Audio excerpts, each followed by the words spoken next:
ठीक है। सो देखो हम लोग एक एक पर्टिकुलर केस में इंटरेस्टेड रहेंगे जो आपके सिलेबस में है। तो हम लोग बात करेंगे ट्रैवलिंग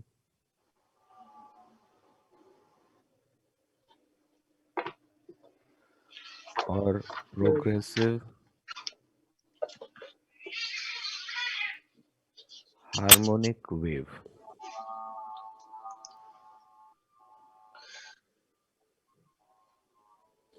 ठीक है, ट्रैवलिंग और progressive harmonic wave.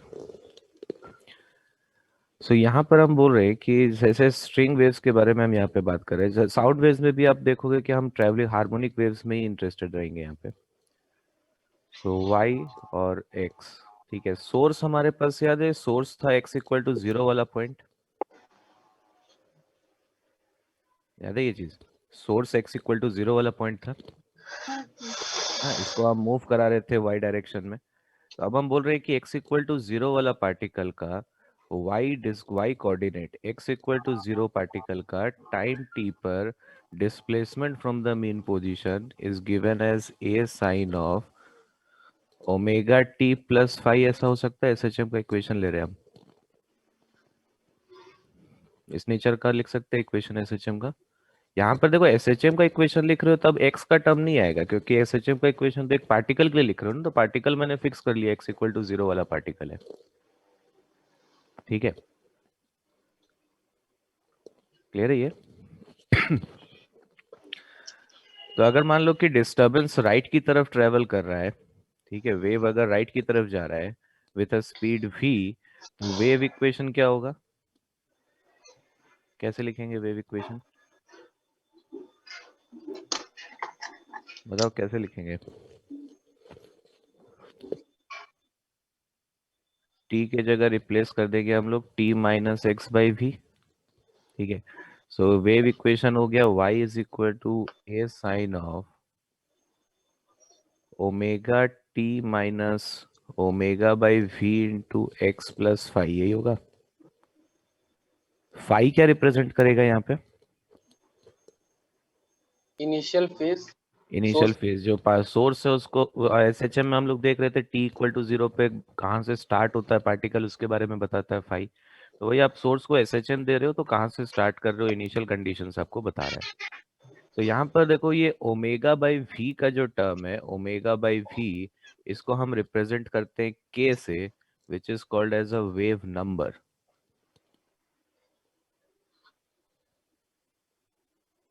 Wave number, ठीक है, कांस्टेंट वैल्यू है, ये देखेंगे हम लोग कैसे कैलकुलेट कर सकते हैं। तो इसको हम लोग लिख सकते हैं ए साइन ओमेगा टी माइनस के एक्स प्लस फाइव। ठीक है, तो ये इस इक्वेशन को हम बोलते हैं, या फिर ये इक्वेशन एक वेव इक्वेशन रिप्रेजेंट कर रहा है, एक वेव का इक्वेशन रिप्रेजेंट कर रहा है which is moving in the positive x direction. अगर ये वेव मेरे को नेगेटिव एक्स डायरेक्शन वाला वेव कंसिडर करना होता तो plus plus x by v, मतलब यहाँ पे ओमेगा टी प्लस के एक्स प्लस फाइव आ जाता। ठीक है, so this is a wave travelling in positive x direction. So usually हम लोग यहाँ पे फाई का, देखो फाई का टर्म जीरो भी हो, कोई कोई भी वैल्यू हो सकता है। तो जैसे अगर मान लो कि मैं फाई का वैल्यू जीरो ले लेता हूँ, ठीक है, और मैं वेव फॉर्म बनाना चाहता हूँ यहाँ पर at time t equal to 0। Wave form बनाने के लिए एक इंस्टेंट चूज करना जरूरी है। हाँ सर। ठीक हाँ है, sir. So t equal to 0 पर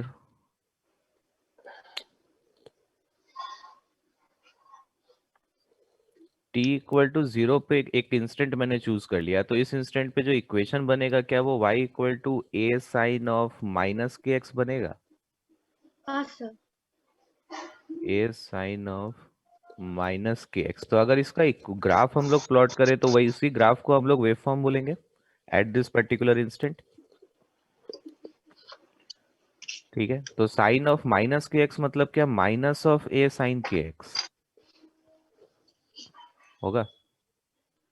हाँ सर। तो इसका ग्राफ अगर हम लोग बनाएंगे तो देखो, एक ये कोई एग्जाम में बहुत कॉमनली पूछा जाता है, यूजुअली इंटरव्यूज में, जब आप केवीपी वगैरह का इंटरव्यू में बहुत कॉमन सा क्वेश्चन है कि पहला क्वेश्चन आता है कि एक वेव इक्वेशन लिखो।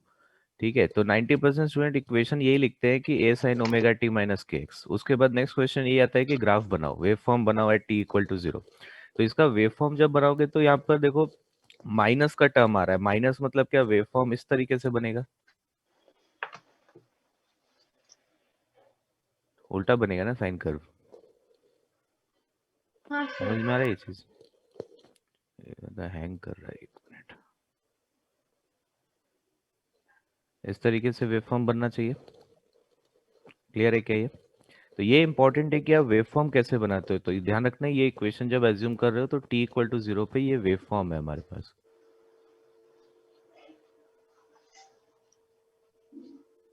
कोई यहाँ तक कोई डाउट है किसी को?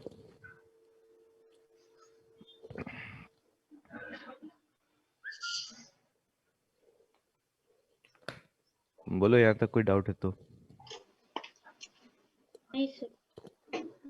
नहीं है? हो गया ये? तो ये ट्रैवलिंग वेव का इक्वेशन क्लियर है कैसे आ रहा है? तो ये इक्वेशन हम लोग डायरेक्टली यूज करेंगे अब, ठीक है।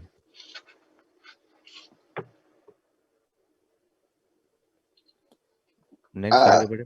हाँ, कोई एक इक्वेशन, मिनट वेव इक्वेशंस वगैरह में तब तो हम फिर इसमें आगे बढ़ते हैं। बोलो फिर नेक्स्ट चीज में चले जाएंगे हम लोग। एक मिनट से लिख रहा हूँ। हाँ, क्या चीज? नहीं, ऐसा नहीं है। वो क्वेश्चन में आपको इनिशियल कंडीशन दिया रहेगा। फाई निकालने के लिए क्या कर सकते हो? कोई मेथड बता सकते हो फाई कैसे निकलेगा?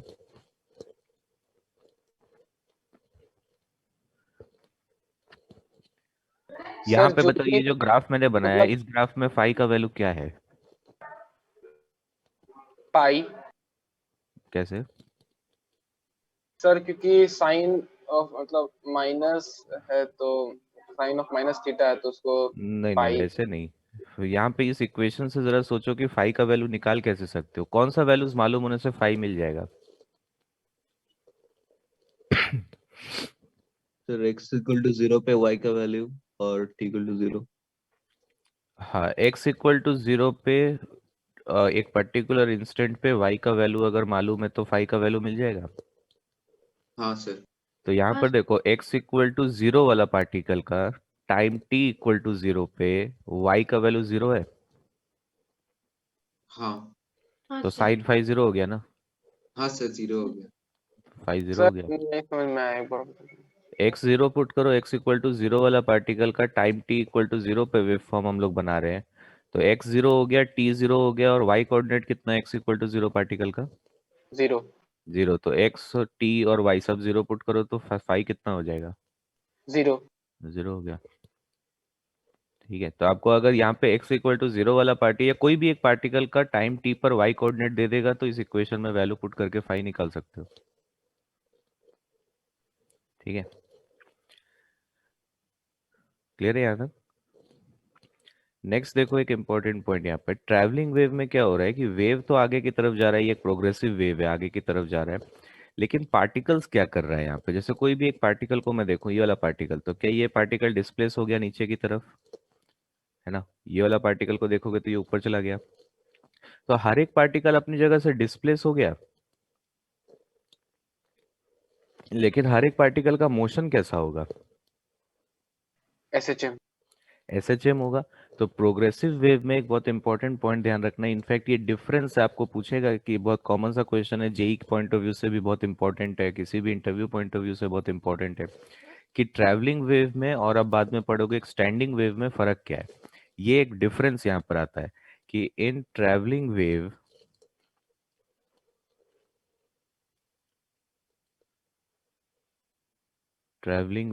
All medium particles,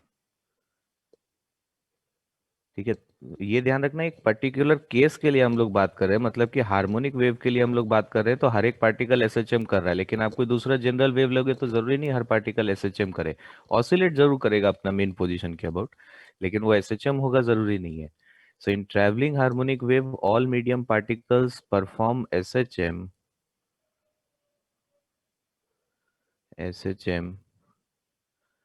about their mean position. क्या हर एक पार्टिकल का mean position y equal to 0 है? हाँ सर। ठीक है, एक्स एक्सिस पे ये हर एक पार्टिकल का mean position about their mean position with same amplitude, ये बहुत इंपॉर्टेंट है कि हार्मोनिक वेव में हर एक पार्टिकल का एसएचएम का एम्पलीट्यूड सेम होता है। बाद में देखेंगे कि स्टैंडिंग वेव में भी एसएचएम होता है, लेकिन सब हर एक पार्टिकल का एम्पलीट्यूड अलग अलग होता है। बट यहाँ पर each and every particle performs SHM with same amplitude, same angular frequency, angular frequency, सबका एंगुलर फ्रीक्वेंसी भी सेम होगा। और वो किसके इक्वल होगा? जो सोर्स का एंगुलर फ्रीक्वेंसी था, जिस फ्रीक्वेंसी से आप सोर्स को मूव करा रहे हो, वही एंगुलर फ्रीक्वेंसी हर पार्टिकल का होगा। तो अगर एंगुलर फ्रीक्वेंसी हर एक पार्टिकल का सेम है, तो क्या टाइम पीरियड ऑफ ऑसिलेशन भी सेम होगा? हाँ सर। ठीक है, टाइम पीरियड भी सेम रहना चाहिए। तो ये एक बहुत इंपॉर्टेंट पॉइंट है कि यहाँ पर एसएचएम का एम्पलीट्यूड हर एक पार्टिकल का सेम होता है। डायरेक्ट आपको थ्योरेटिकल क्वेश्चन पूछ सकता है यहाँ पे। उसके बाद देखो, जो एक पॉइंट हम लोग बोल रहे हैं कि वेवफॉर्म्स रिटेन देयर शेप, कल ये पॉइंट लिखे थे हम लोग, waveforms sir retain their shape. Sir जब पार्टिकल अपने पोजीशन से मूव करता ही नहीं तो वेव में एनर्जी मतलब पार्टिकल जब अपना पोजीशन पर ही एसएचएम कर रहा है तो वेव में एनर्जी कैसे ट्रांसफर होता है? एनर्जी एक पार्टिकल, देखो जब स्ट्रिंग को कभी ऐसे मूव कराए हो, मतलब वेव जनरेट करने का कोशिश की हो स्ट्रिंग में, हाँ सर। तो क्या होता है, एक एंड को ऑसिलेट करना स्टार्ट करोगे तो दूसरा एंड तक ऑसिलेशन या डिस्टरबेंस पहुंचने में कुछ तो टाइम लगता हाँ सर। है ना? मतलब आप एक एंड को मूव करा रहे हो, ये अपना नियर बाई वाला पार्टिकल पे फोर्स लगाएगा, उसको पुल करेगा, वो अपना नियर बाई वाला पार्टिकल पे फोर्स लगाएगा, उसको पुल करेगा। तो एनर्जी एक पार्टिकल से दूसरा पार्टिकल में ट्रांसफर होते जाता है। तो ट्रांसफर हो रहा है एनर्जी का राइट की तरफ, इसी को हम वेव का एनर्जी का डायरेक्शन बोल रहे हैं। हाँ सर समझ गए। सो सर देखो वहां पे जो हाँ आपने बोले sir x equal to 0 t equal to 0 से y इक्वल टू 0 से सर फाई 0 आ रहा है सर, हाँ फाई तो पाई भी आ सकता था सर। हाँ, वो यहाँ पे ये पार्टिकल का वेलोसिटी देखेंगे तो हमको समझ में आ जाएगा। ये जो x इक्वल टू 0 वाला पार्टिकल है, ये पार्टिकल का वेलोसिटी ऊपर की तरफ है, तो वो वेलोसिटी देखेंगे तो समझ में आएगा। तो पार्टिकल मीन पोजीशन पर है, एसएचएम कर रहा है और ऊपर की तरफ जा रहा है, तो फाई 0 लेते हैं हम लोग, हाँ सर। है ना? तो वो वेलोसिटी कौन से डायरेक्शन में होगा, उस पॉइंट पे हम लोग आएंगे अभी। अच्छा देखो वेवफॉर्म्स अपना शेप रिटेन करता है, इसका मैथमेटिकल सिग्निफिकेंस क्या है? ठीक है, इसका एक मैथमेटिकल सिग्निफिकेंस है।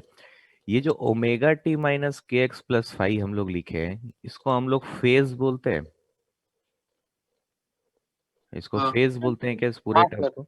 हाँ तो सर। आप लोगों को अगर कॉम्प्लेक्स नंबर्स याद होगा मैथ्स में, तो इसी टर्म को आप कॉम्प्लेक्स नंबर्स में आर्ग्यूमेंट बोलते हो, हाँ सर। हाँ है ना? सर। साइन थीटा को आप लिखते हो ना ई पावर आई थीटा प्लस, इस तरह से एक्सपोनेंट्स में ब्रेक करके लिखते हो ना कॉम्प्लेक्स नंबर्स में। हाँ सर। तो वहां हाँ पर बस जो साइन थीटा में जो थीटा था, उसको आप लोग आर्ग्यूमेंट बोलते हो कॉम्प्लेक्स नंबर में, उसी को हम लोग फिजिक्स में फेज बोलते हैं। ठीक है, तो अगर वेवफॉर्म अपना शेप चेंज नहीं कर रहा है, वेवफॉर्म अपना शेप रिटेन कर रहा है, तो उसका मैथमेटिकल सिग्निफिकेंस ये होता है कि जो फेज है, ठीक है, this phase must remain constant. ठीक है, थोड़ा सा नया चीज है इस तरीके से। फेज कांस्टेंट का मतलब भी होता है फिजिक्स में कि वेवफॉर्म्स जो इक्वेशन कर्व्स है, वो कर्व का शेप नहीं बदलेगा। तो इस इक्वेशन को हम लोग क्या कर सकते हैं, टाइम के रेस्पेक्ट में अगर मैं इस इक्वेशन को डिफरेंशिएट कर दूं, तो हम लोग इसका वैल्यू को फिर जीरो कर सकते हैं। ओमेगा टी माइनस के एक्स प्लस फाइव, इस टर्म का differentiation with respect to time is zero, क्योंकि कांस्टेंट है ये टर्म। सो यहाँ से आ जाएगा omega minus K times of d x by d t, क्या रिप्रेजेंट करेगा? वेलोसिटी। इसका वेलोसिटी। वेलोसिटी। वेव। यहाँ पे हमेशा दो वेलोसिटी है, एक है वेव का वेलोसिटी, एक है पार्टिकल का वेलोसिटी, दोनों अलग अलग है। dx बाई dt को किसका वेलोसिटी होगा? वेव वेलोसिटी पार्टिकल का वेव। सर। पार्टिकल कौन से डायरेक्शन में मूव कर रहा है? वाई डायरेक्शन में। Y particle direction. एक्स में जब मूव ही नहीं कर रहा है, तो dx by dt particle velocity कैसे होगा? अच्छा ठीक। वेव वेलोसिटी हो गया, फाइव कांस्टेंट है तो वो जीरो हो गया। तो यहाँ से देखो वही इक्वेशन आ गया कि k equal to omega by v, जो हम लोगों ने एज्यूम किया था यहाँ पे। ठीक है, तो फेज कांस्टेंट है, तो इसका मीनिंग एक और हम लोग लिख सकते हैं कि the phase also travels, wave form travel कर रहा है ना आगे की तरफ, वेव फॉर्म तो आगे जा रहा है ना, लेकिन वेव फॉर्म अपना शेप रिटेन कर रहा है। इसका मतलब वेव फॉर्म का स्पीड भी आप बोल सकते हो कि v स्पीड है। तो phase also travels in the direction of wave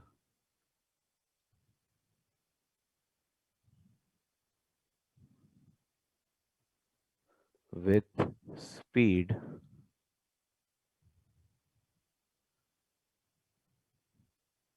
equal to wave speed। तो कभी कभी आपको पूछेगा क्वेश्चन में कि find the phase velocity. Phase velocity मतलब वो इनडायरेक्टली आपको वेव का स्पीड पूछ रहा है। सर ओमेगा का वैल्यू तो फिक्स होता है, के का वैल्यू भी फिक्स ही होगा। तो हाँ। सर जब टाइम बढ़ते जा रहा है और एक्स मतलब वेव तो आगे बढ़ रहा है तो एक्स का वैल्यू भी बढ़ ही रहा है, तो सर फिर एक्स ये का तो वैल्यू वैल्यू बढ़ नहीं, हाँ एक्स का वैल्यू नहीं बढ़ रहा है, वेव आगे की तरफ जा रहा है, वेव का सर स्पीड तो वैल्यू कैसे, कांस्टेंट है। हाँ एक्स का वैल्यू सर मतलब वो हम वेव का एक पार्टिकल के लिए डिफाइन करते हैं क्या? वेव का पार्टिकल थोड़ी होता है, वेव तो जस्ट एक डिस्टरबेंस है, एक एनर्जी है वो, उसका पार्टिकल क्या होगा। सर एक्स किसका एक्स कोऑर्डिनेट एक्स तो पार्टी, ये जो स्ट्रिंग्स है उसका पार्टिकल्स का एक्स कोऑर्डिनेट है। है? ठीक है सर, समझ गए। सर तो ये phase also travel, sir phase travel का मतलब क्या है? ये वेव फॉर्म का शेप नहीं बदल रहा है, wave form as it is आगे की तरफ मूव कर रहा है विद द स्पीड v। अच्छा ठीक है। फेज का मतलब हम समझते हैं कि वेव फॉर्म से रिलेटेड होता है फेज हमेशा। अगर वेव फॉर्म अच्छा चेंज होता रहेगा टाइम के साथ तो फेज कांस्टेंट नहीं रहेगा। अच्छा सर। ठीक है, थोड़ा सा नया चीज है एक्चुअली, बहुत ज्यादा पढ़ते नहीं है इसको, तो इसको जस्ट आप ध्यान रख सकते हो कि फेज वेलोसिटी कभी आपको पूछ ले। उसके बाद देखो कि ये जो वेव फॉर्म हम लोगों ने यहाँ पे बनाया, इस वेव फॉर्म में ये जो दो पॉइंट्स है, लेट अस से दिस पॉइंट एंड दिस, इन दोनों पॉइंट्स के बीच का जो डिस्टेंस है, दिस डिस्टेंस, इसको क्या बोलते हैं हम लोग? Amplitude wavelength. नहीं, इसको वेव हम लोग वेव बोलते हैं वेवलेंथ, है ना। और जो मैक्सिमम डिस्प्लेसमेंट हो रहा है पार्टिकल का फ्रॉम द मीन पोजीशन, उसको हम लोग एम्पलीट्यूड बोलते हैं यहाँ पर। हाँ सर। ठीक है। तो ये वेवलेंथ के बारे में लिखते हैं हम लोग। एक तो डेफिनेशन वेवलेंथ का आप लोग पढ़ते हो कि distance between crest, consecutive crest या कंसेक्यूटिव ट्रफ्स, पढ़ते हैं साहब, हाँ हाँ सर। सर। है ना। तो एक वो हो जाएगा, आप चाहो तो यहाँ पर इसको और ऐसे आगे बढ़ा सकते हो, तो distance between two consecutive crest बोल सकते हो या टू कंसेक्यूटिव ट्रफ्स बोल सकते हो। लेकिन एक और कुछ और डेफिनेशंस भी देखते हैं वेवलेंथ का। वेवलेंथ को हम बोल सकते हैं this is the minimum distance between two points oscillating in same phase। ठीक है, क्योंकि हर एक पार्टिकल एसएचएम कर रहा है, लेकिन क्या जरूरी है हर एक पार्टिकल का फेज सेम होगा, इनिशियल फेज सेम होगा? ऐसा जरूरी तो नहीं है, नहीं सर। है ना। तो यहाँ पर ऐसा दो पार्टिकल्स हमको फाइंड आउट करना है जो सेम फेज में ऑसिलेट कर रहा है, तो minimum distance between those two particles will be the wavelength. तो यहाँ पर ये जो पॉइंट्स आपको दिख रहा है, पॉइंट लेटर से ओ और ये वाला पॉइंट पी, तो ये दोनों पार्टिकल सेम फेज में ऑसिलेट कर रहा है। कैसे ऑसिलेट कर रहा है सेम फेज में, वो हम लोग देखेंगे अभी। ठीक है, तो इन दोनों का फेज सेम होता है। एक और हम लोग इसका सर हर डेफिनेशन पार्टिकल का देख फेज सकते हैं। अलग अलग होगा, हाँ, हर पार्टिकल का फेज अलग होगा। यहाँ पे देख लेकिन लो सर अभी तो एस एच, फेज कांस्टेंट होगा वो कि पूरा वेव वो वेव फॉर्म। इक्वेशन का, वेव फॉर्म का पूरा शेप कांस्टेंट है, लेकिन हर एक पार्टिकल का फेज अलग हो गया, वेव का फेज अलग हो गया। जब आप पार्टिकल के बारे में ठीक। बात करो, आप जैसे यहाँ पे देख लो, मान लो ये पार्टिकल मेन पोजीशन से नीचे है, ये वाला पार्टिकल मेन पोजीशन से ऊपर है, क्या दोनों सेम फेज में है? नहीं सर। नहीं है ना। सेम फेज मतलब कि किसी भी पार्ट, जो पार्टिकल एसएचएम कर रहा है, अगर उसको सर्कुलर मोशन में दिखाओगे तो सेम फेज मतलब होता है सर्कुलर मोशन में सेम पॉइंट पे मिलना चाहिए। ठीक है, अगर सेम हाँ पॉइंट सर। में मिल जाए ऐसे सर्कुलर मोशन में, तब उनका फेज सेम है। अगर सेम पॉइंट में नहीं मिल रहा है तो अलग अलग फेज है। इसीलिए तो ये तो समझ डायरेक्टली समझ में आ रहा है कि हर एक पार्टिकल तो एक ही जगह पे नहीं है ना, कोई नीचे है कोई ऊपर है और कोई सबका डिस्प्लेसमेंट भी अलग अलग है यहाँ पर। तो फेजेस सबका अलग अलग है, बट ओवरऑल वेव फॉर्म का जो शेप होगा वेव इक्वेशन में जो फेज है वो कांस्टेंट रहना चाहिए, पार्टिकल का फेज अलग चीज है। ठीक है। दूसरे तरीके से हम यहाँ पे वेवलेंथ को और एक डेफिनेशन क्या दे सकते हैं कि अगर v स्पीड से ये वेव आगे की तरफ जा रहा है, then wavelength can be defined as the distance travelled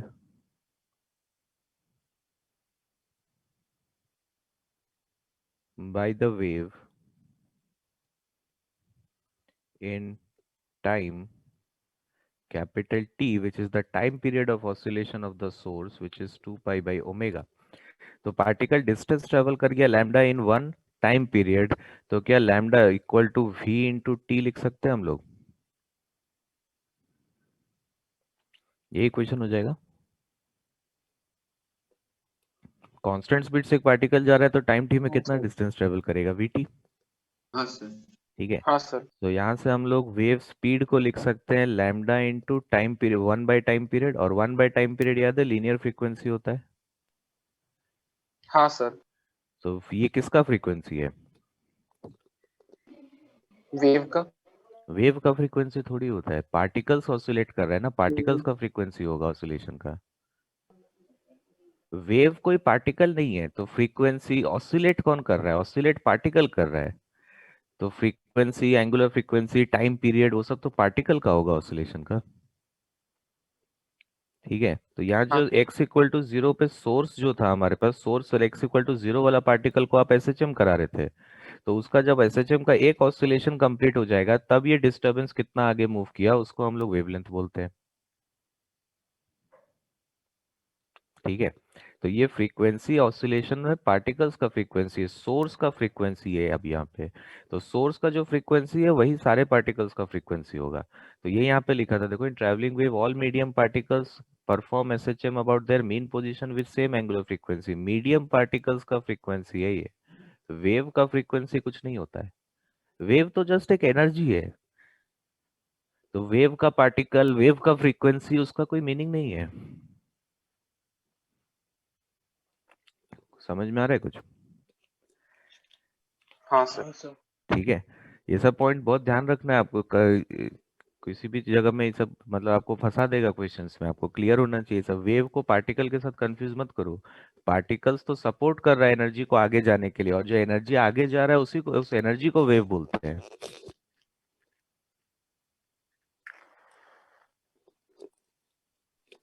sir तो जो एंगुलर फ्रीक्वेंसी है सर वो वेव का है?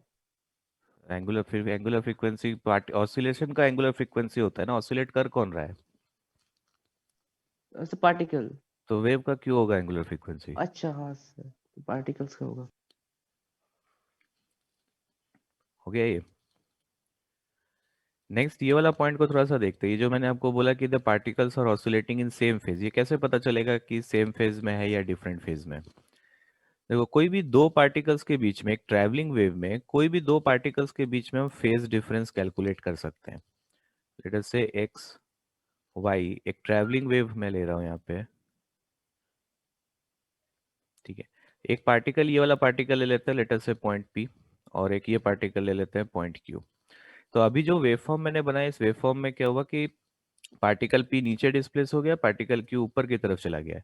तो पार्टिकल पी और क्यू के बीच में डिस्टेंस है मान लो डेल्टा एक्स। ठीक। तो अगर मैं पार्टिकल पी का एक्स कोऑर्डिनेट एक्स बोल रहा हूं, तो पार्टिकल क्यू का एक्स कोऑर्डिनेट हम लोग एक्स प्लस डेल्टा एक्स बोल सकते हैं। हाँ सर। ठीक है। सो वेव इक्वेशन हमारे पास क्या है? वेव इक्वेशन है A sine of omega t minus के एक्स प्लस फाइव। ठीक। तो पार्टिकल पी का डिस्प्लेसमेंट अगर आप लिखना चाहोगे तो पार्टिकल पी का, अब देखो वेव फॉर्म बना लिया तो एक टाइम तो आपने फिक्स कर लिया है, एक पर्टिकुलर टाइम पर आपने वेव फॉर्म बनाया। ठीक है। ये इक्वेशन में मैंने आपको क्या बताया था कल, की टाइम फिक्स कर लो, वेव फॉर्म मिल गया, उसके बाद अलग अलग एक्स का वैल्यू पुट करते जाओ, डिफरेंट पार्टिकल्स का वाई कोऑर्डिनेट मिलता जाएगा। हाँ सर। ठीक है। तो वाई पार्टिकल का डिस्प्लेसमेंट टाइम टी पर क्या लिखेंगे हम लोग? क्या हम यहाँ पर ए साइन ऑफ एक्स कोऑर्डिनेट बस पुट कर देंगे यहाँ पर पार्टिकल पी का, तो पार्टिकल पी का एक्स कोऑर्डिनेट एक्स के इक्वल है। हाँ ठीक है। पार्टिकल क्यू का अगर हम लोग डिस्प्लेसमेंट लिखना चाहेंगे तो क्या करेंगे, टाइम तो अगेन दोनों के लिए सेम, एक पर्टिकुलर इंस्टेंट पे हम लोग बना रहे हैं, और एंगुलर फ्रीक्वेंसी अभी हम देख रहे थे कि हर पार्टिकल का सेम होता है एंगुलर फ्रीक्वेंसी। तो minus of K times x coordinate of particle Q put कर दिया हमने यहाँ पे, K into x plus delta x plus y हो जाएगा। ठीक है। तो फेज डिफरेंस क्या आ गया, फेज डिफरेंस मतलब ये टोटल फेज को बस सब्ट्रैक्ट कर देना है हमको। तो इसको सब्ट्रैक्ट करोगे तो देखो के टाइम्स ऑफ डेल्टा एक्स आएगा।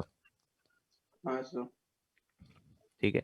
अब हम लोगों ने एक टर्म क्या डिफाइन किया, हम लोगों ने के को डिफाइन किया था यहाँ पर कि k equal to omega by v लिखा था क्या, यहाँ पे लिखा था k equal to omega by v. क्या मैं ओमेगा को 2 पाई इंटू एफ लिख सकता हूँ? ठीक।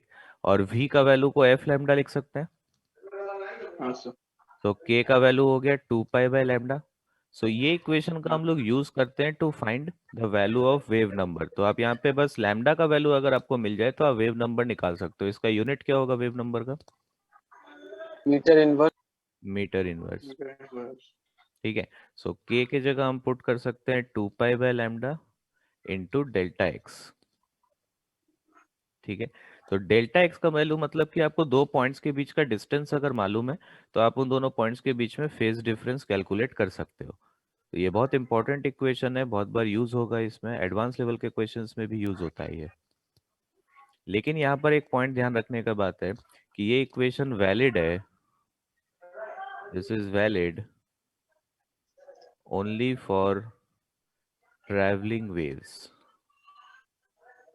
ट्रैवलिंग हार्मोनिक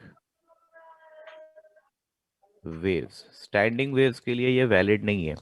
ठीक है, सिर्फ ट्रैवलिंग वेव के लिए वैलिड है।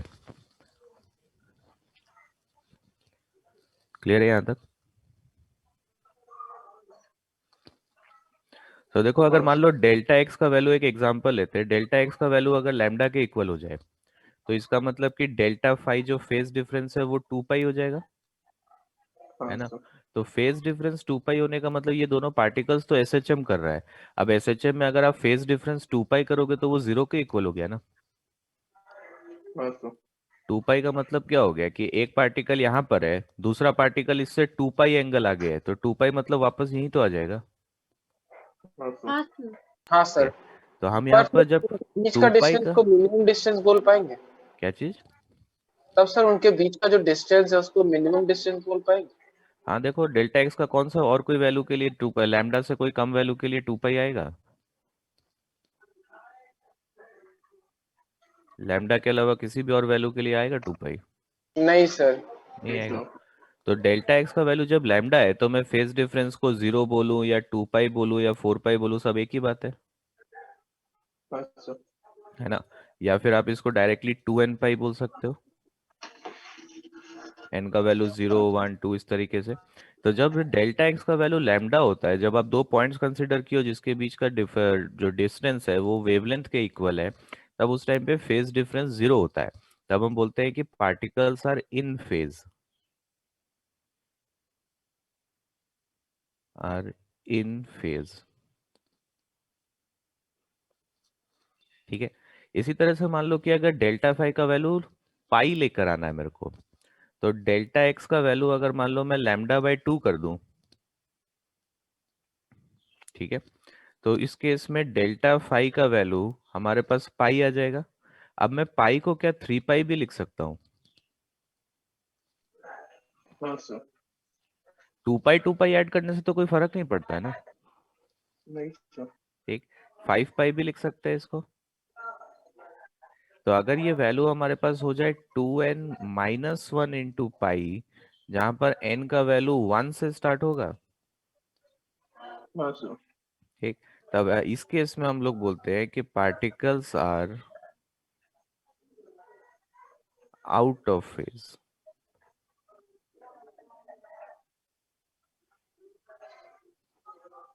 ठीक। तो ये दो पर्टिकुलर केस है, इसके अलावा कुछ भी हो सकता है वैल्यू, पाई बाई 2 भी हो सकता है, 3 पाई बाई 2 भी हो सकता है, या कोई पाई बाई 4 हो सकता है, कुछ भी हो सकता है।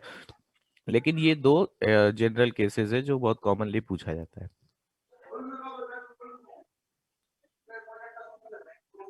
हो गया ये? एक मिनट।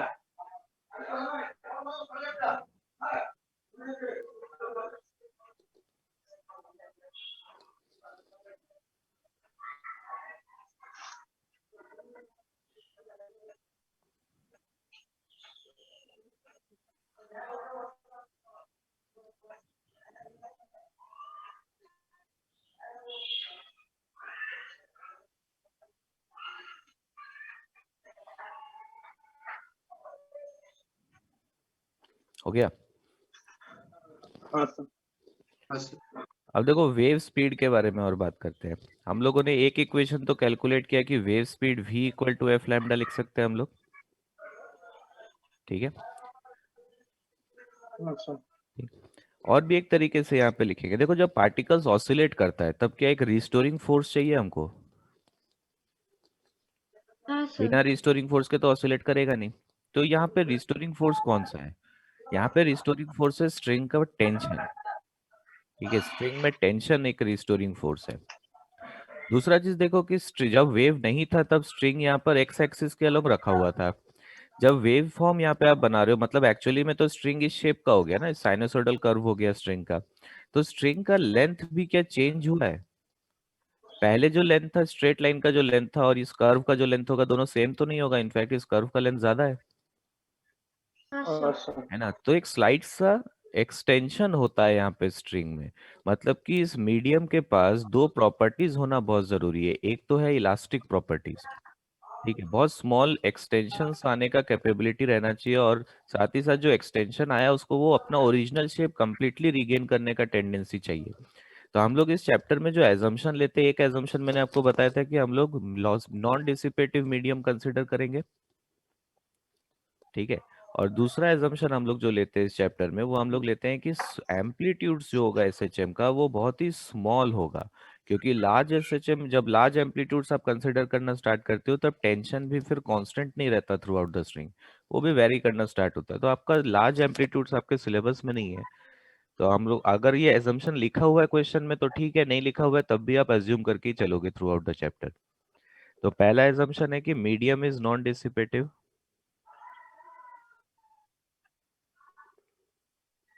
Non dissipative. और दूसरा एजम्पशन होगा कि एम्पलीट्यूड्स आर स्मॉल। तो जो भी सर दूसरा एजम्पशन क्यों लेते हैं, रिपीट कर दीजिए। ये एजम्पशन यहाँ पे टेंशन यहाँ पे कांस्टेंट रहेगा थ्रू आउट द स्ट्रिंग अगर आप एम्पलीट्यूड वेरी स्मॉल लेते हो। तो जो भी अच्छा। इक्वेशंस इस चैप्टर में हम डिराइव करेंगे वो इक्वेशंस आप देखोगे कि वो वैलिड है only for when the amplitude is small. Amplitude small होने का फायदा क्या होगा कि इस कर्व पे आप किसी भी पॉइंट पे अगर टेंजेंट बनाओगे तो उस टेंजेंट का स्लोप भी बहुत स्मॉल आएगा, है कि नहीं? तो वो एक मैथमेटिकल पॉइंट ऑफ व्यू से बहुत यूजफुल है, क्योंकि मैं कुछ अप्रोक्सीमेशंस कर सकता हूँ उसमें। एम्पलीट्यूड स्मॉल होगा तो बहुत ही, अगर आप किसी भी पॉइंट पे टेंजेंट बनाओ तो टेंजेंट बहुत ही स्मॉल वैल्यू आएगा, उसका स्लोप का बहुत स्मॉल वैल्यू आएगा। तो यहाँ पर for wave to travel, wave to travel in a medium, the medium must have two properties. Medium के पास दो प्रॉपर्टीज होना जरूरी है। यहाँ पे वेव स्पीड का मैं प्रूफ नहीं कर रहा हूँ, ठीक है? इसमें प्रूफ का जरूरत नहीं है, आपको मिल जाएगा हर जगह, आपके पैकेज में भी दिया हुआ है, लेकिन ये प्रूफ आपको कोई काम नहीं आएगा तो उसको प्रूफ नहीं करेंगे हम लोग। मीडियम के पास दो प्रॉपर्टीज होना जरूरी है। पहला होगा हमारे पास इलास्टिक या फिर रिस्टोरिंग प्रॉपर्टी,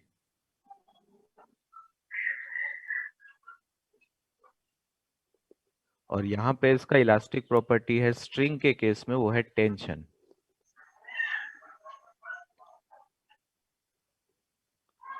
ठीक है?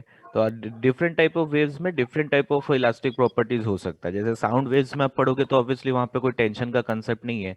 तो हम लोग क्या करेंगे कि यहाँ पर जहाँ जहाँ जहाँ पे भी आपको टेंशन का वर्ड मिलेगा उसको हम लोग जो भी इक्विवेलेंट इलास्टिक प्रॉपर्टी होगा लॉन्गिट्यूडनल वेव्स में, साउंड वेव्स में, उस टेंशन को रिप्लेस कर देंगे बस, ठीक है? दूसरा प्रॉपर्टी होना चाहिए हमारे पास इनर्शियल प्रॉपर्टी।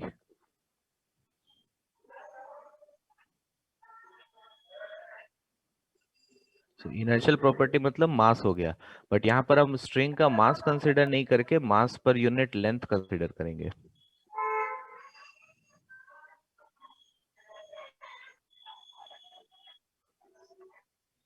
ठीक, और यहाँ पर मास पर यूनिट लेंथ को हम लैम्डा से रिप्रेजेंट नहीं करेंगे क्योंकि लैम्डा हमारे पास वेवलेंथ है। यहाँ पर हम मास पर यूनिट लेंथ को रिप्रेजेंट करते हैं म्यू से। ठीक है, तो अब देखो कि अगर मान लो कि स्ट्रिंग का क्रॉस सेक्शनल एरिया आपको दिया हुआ है, अगर क्रॉस सेक्शनल एरिया मतलब समझते हो क्या, कौन सा क्रॉस सेक्शन का बात कर रहा हूं मैं? परपेंडिकुलर। स्ट्रिंग को अगर उसका लेंथ के परपेंडिकुलर कट करोगे तो जो आपको सर्कुलर क्रॉस सेक्शन दिखेगा दैट इज एस। अगर स्ट्रिंग का डेंसिटी हमारे पास रो है तो क्या मैं म्यू का वैल्यू को रो इंटू एस लिख सकता हूँ? म्यू क्या हो जाएगा, हमारे पास मास पर यूनिट लेंथ है, तो इसको अगर मैं मान लो कि मास को हम लोग डेंसिटी इंटू वॉल्यूम लिख सकते हैं ना। ठीक है, तो डेंसिटी इंटू वॉल्यूम को मैं क्या cross sectional area into length लिख सकता हूँ? सर इसको ऊपर नीचे एल स्क्वायर से मल्टीप्लाई कर देंगे तो भी आ जाएगा। हाँ, कैसे भी कर सकते हो। तो एल स्क्वायर से cross sectional area into length यही वॉल्यूम हो जाएगा। तो यहाँ से लेंथ एल कैंसिल आउट हो गया। अच्छा सॉरी, मास को रिप्लेस करना है ना, m बाई एल है, मास को हम लोग लिख सकते हैं डेंसिटी इंटू वॉल्यूम हो गया s into L divided by L. तो ये रो इंटू एस हो गया म्यू का value.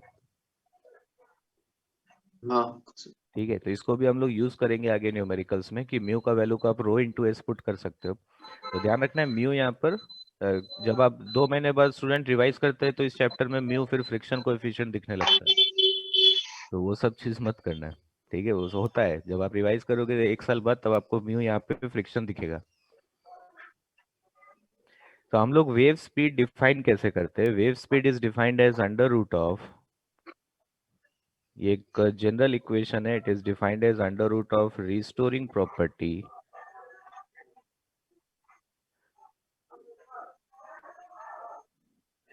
Divided by inertial property.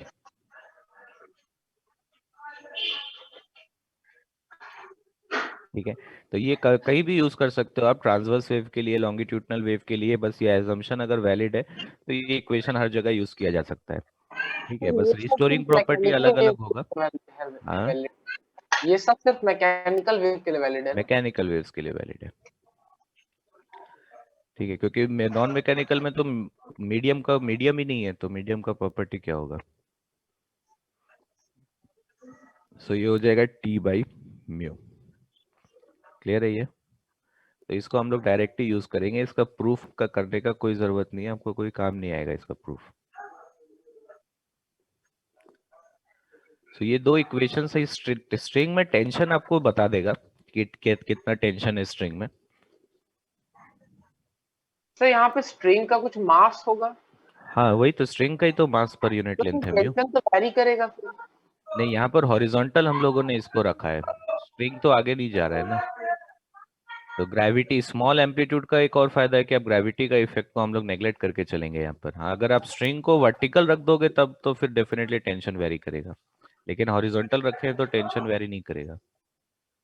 ठीक है सर। हो गया? हाँ सर। हाँ सर। नेक्स्ट यहाँ पर देखो, एक ट्रैवलिंग प्रोग्रेसिव वेव का इक्वेशन हम लोगों ने लिखा है a sign omega t minus के एक्स। मैंने फाई का वैल्यू यहाँ पे 0 रख दिया, फाई का वैल्यू चाहो तो रखो, कोई दिक्कत नहीं है। तो इसका वेव फॉर्म हम लोग यहाँ पे प्लॉट कर रहे हैं y वर्सेस x। तो t इक्वल टू 0 पे इस तरीके का वेव फॉर्म होना चाहिए। तो ये y ओमेगा टी माइनस के एक्स है, मतलब वेव आगे की तरफ जा रहा है v स्पीड से। कुछ पॉइंट्स यहाँ पे देखते हैं। वेव स्पीड को dx बाई dt क्या हमको वेव स्पीड देगा? यही होगा। पार्टिकल तो x एक्सिस में मूव नहीं कर रहा है ना, पार्टिकल तो y एक्सिस में मूव कर रहा है, तो dx by dt wave speed होना चाहिए। हाँ सर। दूसरा, अगर पार्टिकल का स्पीड निकालना है तो कैसे निकालेंगे? T y by d t. dy by dt, but यहाँ पे y x और t दोनों का फंक्शन है, तो इसलिए मैं इसको लिख दे रहा हूँ del y by del t. तो del y by del t मतलब कि एक्स को कांस्टेंट रख के इसको डिफरेंशिएट करेंगे तो ये हमको पार्टिकल का वेलोसिटी देगा।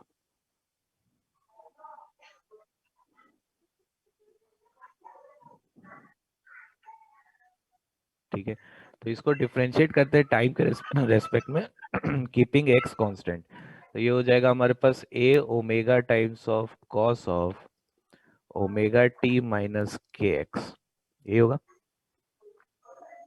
हाँ सर।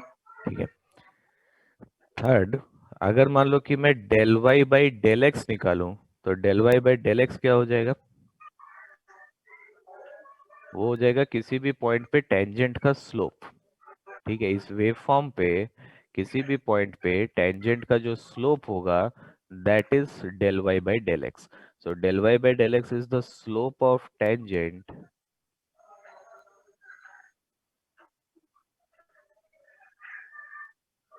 at a point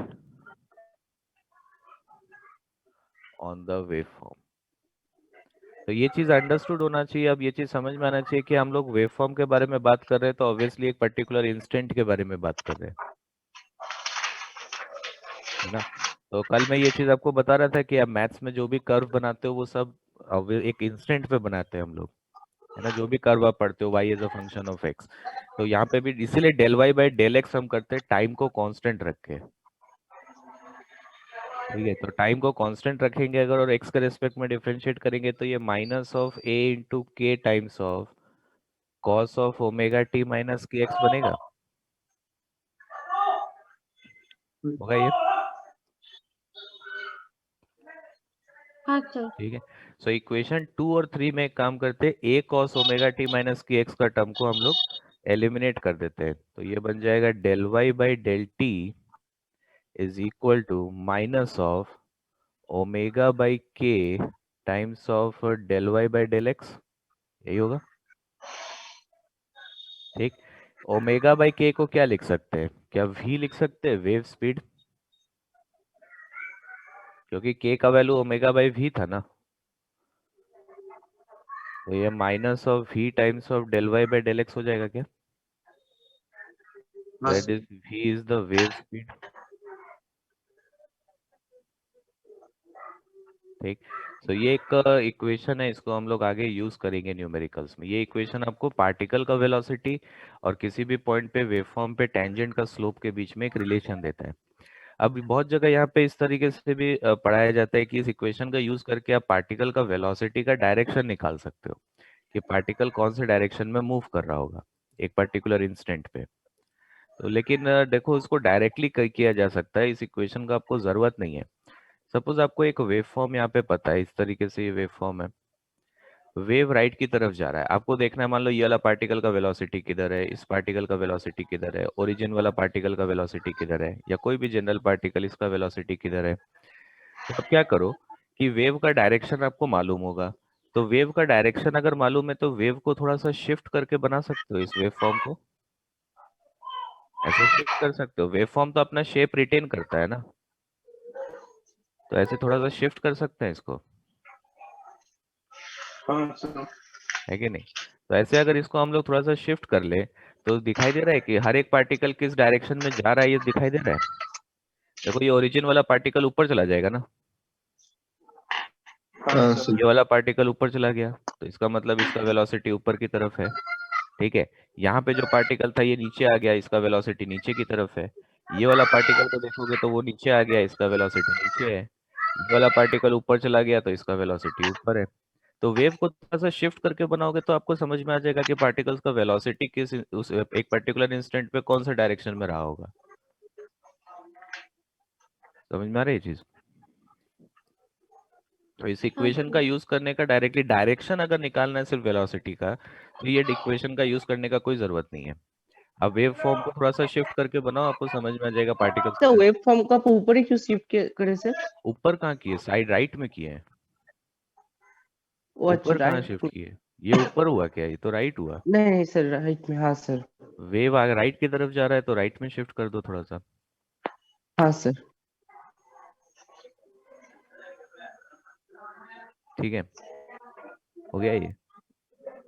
तो इसका तो यूज सर हम लोग न्यूमेरिकल्स में। हाँ सर पॉइंट 2 में del y by del t के सर अपने पार्टिकल की वेलोसिटी पाने के लिए, तो सर वहाँ पे dy dt करते तो सर क्या आता? यही आता है, सेम चीज है। क्योंकि y x और t दोनों का फंक्शन है ना, तो इसीलिए हम यहाँ पे एक x को कांस्टेंट रख के डिफरेंशिएट कर रहे हैं, इसलिए डेल का टर्म यूज कर रहे हैं। अच्छा ठीक है। ठीक है। इसी तरह से अगर मान लो मैं del square y by del t square निकालूं, ये क्या देगा हमको? एक्सेलरेशन देगा पार्टिकल का। हाँ सर। हाँ सर। ठीक, सो हमारे पास del y by del t already present है, इसको वापस से डिफरेंशिएट करते हैं टाइम के रेस्पेक्ट में कीपिंग एक्स कांस्टेंट, तो ये हो जाएगा minus of a omega square sine of omega t minus के एक्स। ठीक, नेक्स्ट अगर हम लोग del square y by del x square निकालेंगे, तो ये हमको क्या देगा? This is called as the curvature at any point on the wave form. ये आपको कर्वेचर देता है। ये आप कैलकुलस पढ़ोगे तो आपको मैथ्स में काफी यूज है इसका, कर्वेचर निकालने का, कि मतलब अपवर्ड ओपनिंग है या डाउनवर्ड ओपनिंग है, क्या होगा। So curvature at any point on the wave form. Sir particle यहाँ पे एसएचएम कर रहा है, हाँ, सर एक्सेलरेशन x के प्रोपोर्शनल आना चाहिए। नहीं एक्स के प्रोपोर्शनल क्यों आएगा? y क्यों सर? वाई के x प्रोपोर्शनल आएगा ना। हाँ मतलब y के प्रोपोर्शनल आना हाँ, चाहिए। आ तो रहा है, देखो a sine omega t minus के एक्स ही तो वाई था। ये वाला term minus of omega square y तो लिखा हुआ है। हाँ सर समझ गया। ठीक है, so curvature at any point del y by del x का इक्वेशन है, इसको फिर से डिफरेंशिएट करते हैं एक्स के रेस्पेक्ट में कीपिंग टाइम कांस्टेंट, तो ये बनेगा माइनस ऑफ ए के square sine of omega t minus के एक्स बनेगा। ये होगा क्या? हाँ सर। ठीक, सो इन दोनों इक्वेशंस को 4 और 5 से अब हम लोग ए साइन ओमेगा टी माइनस के एक्स वाला टर्म को हम लोग एलिमिनेट करते हैं, तो हमारे पास बन जाएगा पार्टिकल का acceleration del square y by del t square is equal to omega square by k square into del square y by del x square. Again omega by k हमारे पास वेव स्पीड के equal है, so del square y by del t square is equal to v square times of del square y by del x square. ध्यान रखना ये v wave का velocity है, particle का वेलोसिटी नहीं है। सो ये एक हमारे पास सेकेंड ऑर्डर डिफरेंशियल इक्वेशन है। This is a general differential equation representing a two one dimensional wave. So this is a differential equation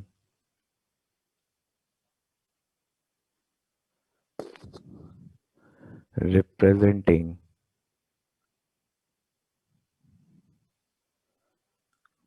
a one dimensional wave। क्योंकि वेव तो एक पर्टिकुलर डायरेक्शन में जा रहा है, तो वन डायमेंशनल वेव का एक इक्वेशन होता है। आपके सिलेबस में वन डायमेंशनल वेव ही है, समझ में आया क्या ये? तो ये इसके ऊपर जो इक्वेशन लिखा है वो वेव इक्वेशन नहीं है, मतलब कि x velocity of particle is minus of v into del y by del x, वो वेव का इक्वेशन नहीं है।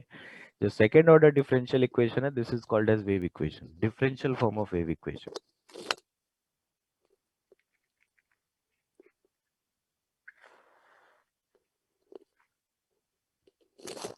क्लियर है ये? जैसे एसएचएम में भी फाइंड आउट किया था ना हमने एक डिफरेंशियल फॉर्म, और उस डिफरेंशियल इक्वेशन का एक सॉल्यूशन था हमारे पास ए साइन ओमेगा टी।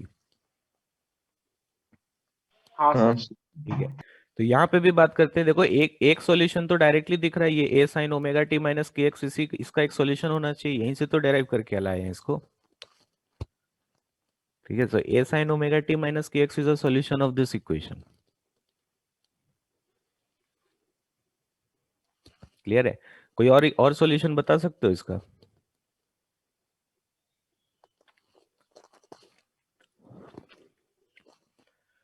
बताओ इसका कोई और सॉल्यूशन। देखो आप लोगों को मालूम है, देखिए लोग फंस गए ना। ए साइन ओमेगा टी प्लस के एक्स नहीं होगा इसका सॉल्यूशन? हाँ सर होगा। हाँ सर। फिर इसी तरह से दिमाग चलाओ, थोड़ा दिमाग चलाओ वेव्स में, दिमाग लगाना पड़ेगा इस चैप्टर में।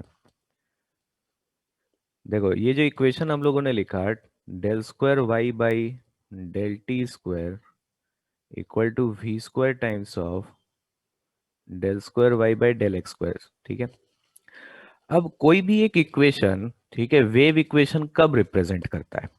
y is a function of x comma T, ठीक है। तो ऐसा तो वो इनफाइनाइट फंक्शन से एग्जिस्ट कर सकता है, लेकिन वो वेव फंक्शन कब होगा? सो y is a function of x and t will be a wave equation, will be a wave equation if, conditions को ध्यान से देखो। पहला कंडीशन क्या है? x, v एंड t, ये तीनों terms must appear as x plus minus v t, इस फॉर्म में अपीयर होगा इक्वेशन में, और t plus minus x by v इस फॉर्म में अपीयर होगा। पहला ये कंडीशन हुआ, ठीक है।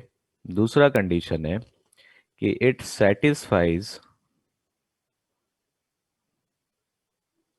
the differential form of wave equation, differential form of wave equation. इस इक्वेशन को सेटिस्फाई करना चाहिए। आपको कैसे पता चलेगा सेटिस्फाई कर रहा है कि नहीं? जो भी फंक्शन दिया होगा उसको दो बार टाइम के रिस्पेक्ट में डिफरेंशिएट करो, दो बार एक्स के रिस्पेक्ट में डिफरेंशिएट करो, देखो ये इक्वेशन होल्ड कर रहा है क्या? सेटिस्फाई तो कर सकते हो ना, ठीक है। Third condition, this function must be continuous,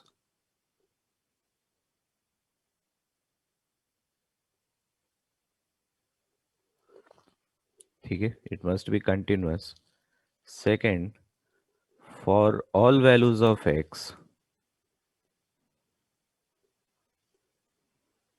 ठीक, अगर x का हर वैल्यू के लिए, या फिर अगर आपको क्वेश्चन में एक पर्टिकुलर डोमेन डिफाइन करके दे दिया x का, ठीक है, और फॉर द डोमेन डिफाइंड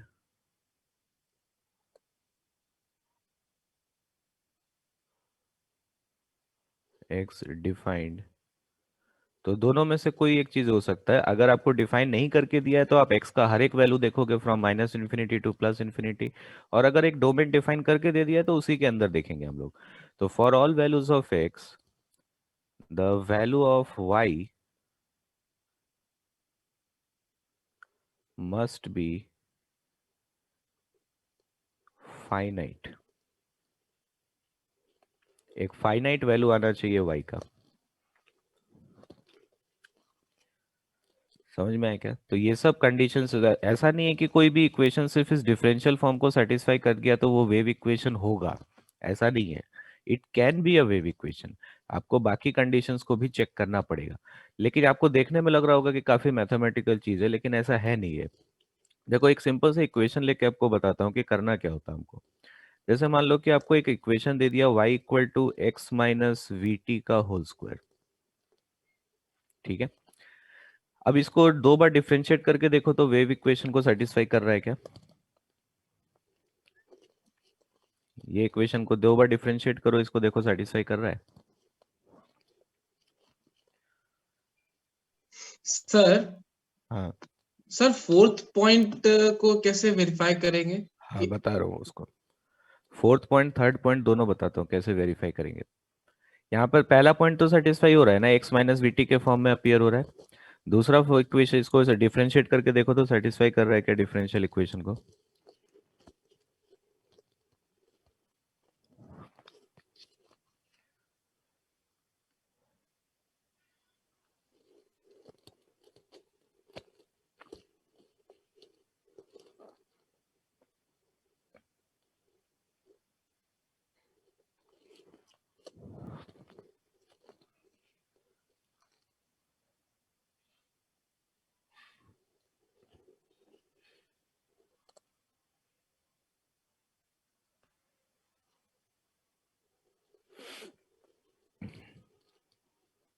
नहीं इतना टाइम लगेगा तो कैसे होगा? सिंपल सा इक्वेशन है, तो टफ भी नहीं है कैलकुलेशन।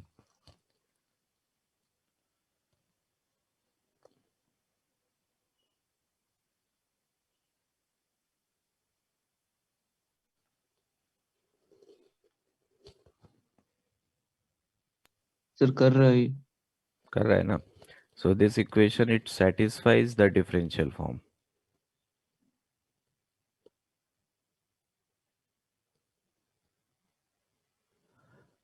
ठीक है, तो जिस सीक्वेंस में मैंने लिखा है उसी सीक्वेंस में चेक करते जाएंगे। सबसे पहले तो एक्स वी टी का देखो किस फॉर्म में अपीयर कर रहा है। दूसरा, आप डिफरेंशियल फॉर्म को चेक करो कि सेटिस्फाई कर रहा है कि नहीं। लेकिन अभी ये कंक्लूजन नहीं है, ऐसा नहीं कि डिफरेंशियल फॉर्म सेटिस्फाई कर गया तो ये वेव इक्वेशन होगा। It can be a wave equation. उसके बाद आप क्या करो, सेकंड और थर्ड पॉइंट को आपको मैथमेटिकली चेक करने का जरूरत नहीं है। आप कोई भी एक इंस्टेंट ले लो, मान लो कि at time t equal to zero ले लो, सबसे इजी होगा। ठीक है, हमेशा एक कॉमन प्रैक्टिस बना लो, टी इक्वल टू जीरो पे करो। टी इक्वल टू जीरो पे वेव फॉर्म बनाओ, ड्रॉ द वेव फॉर्म। ठीक है, so t equal to zero का मतलब है क्या? Y equal to x square. हाँ हाँ सर। सर। ठीक है, टी इक्वल टू जीरो पे वेव फॉर्म का इक्वेशन क्या हो गया? Y equal to x square. तो ये एक पैराबोला का इक्वेशन है। हाँ हाँ तो सर। ये पैराबोला में अगर मान लो कि मैं आपको एक एक्स का डोमेन, कंटिन्यूअस मतलब क्या, देखो हर एक पॉइंट पे तो वैल्यू डिफाइंड है ना इसका। हर एक पॉइंट पे तो वैल्यू डिफाइंड है, कोई ऐसा पॉइंट तो नहीं है जहाँ पे डिफाइंड नहीं है। हाँ ठीक। दूसरा, अगर मैं एक्स का कोई आपको डोमेन डिफाइन करके नहीं दूं, जिसका मतलब है एक्स का वैल्यू को माइनस इन्फिनिटी से प्लस इन्फिनिटी हमेशा पूरा देखोगे, तो क्या एक्स का हर वैल्यू के लिए वाई का वैल्यू फाइनाइट है, या वाई का वैल्यू भी इनफाइनाइट की तरफ टेंड कर जाएगा? इनफिनिट हो जाएगा सर। इनफाइनाइट की तरफ टेंड कर जाएगा, जबकि फाइनाइट वैल्यू आना चाहिए हर वैल्यू ऑफ एक्स के लिए। लेकिन अगर मैं आपको बोल दूं कि सिर्फ एक्स इक्वल टू जीरो से वन के बीच में देखो, तब क्या वाई का वैल्यू फाइनाइट हाँ सर। हाँ सर। है ना? तो यहाँ पे क्या हो रहा है हमारे पास कि for all values of x y is not finite. For all values of x, मतलब x belongs to real number, for all values of x y is not finite. So although ये equation wave equation को represent कर रहा है, but this equation is, it will not be a wave equation. Differential form को satisfy करने के बाद भी ये वेव इक्वेशन नहीं है, क्योंकि x का हर वैल्यू के लिए y फाइनाइट नहीं है। लेकिन अगर मैं एक डोमेन डिफाइन करके दे देता आपको x का, जिसमें ये फाइनाइट हो जाता, तब उस केस में ये वेव इक्वेशन बन जाता। समझ में? सबसे बेस्ट है वेव फॉर्म बना के चेक कर लो। ठीक है, मैथमेटिकली चेक करने का कुछ जरूरत नहीं है। सर अगर कॉम्प्लेक्स टाइप का हो गया तो नहीं, आपको ऐसा नहीं देगा ना फिजिक्स में। फिजिक्स का पेपर में मैथ्स थोड़ी सॉल्व करने देगा, सिंपल सिंपल कर्व्स देगा। मतलब इस पैराबोला हो गया, या फिर आपको जैसे साइनोसॉइडल कर्व्स तो है ही, तो साइनोसॉइडल कर्व बहुत कॉमन आता है। ज्यादा से ज्यादा कि अंडर रूट लगा दिया यहाँ पे, under root of x minus v t, तो जो कर्व आप बना पाओगे वही सब देगा आपको। ठीक है, सर ये डिफरेंशियल इक्वेशन सिर्फ हार्मोनिक वेव्स के लिए या नहीं किसी नहीं, भी वो वेव? किसी भी वेव के लिए। ठीक है, ये हार्मोनिक वेव इसका एक सॉल्यूशन है। क्लियर है यहाँ तक ये? एक मिनट सर, ये लिख रहा है।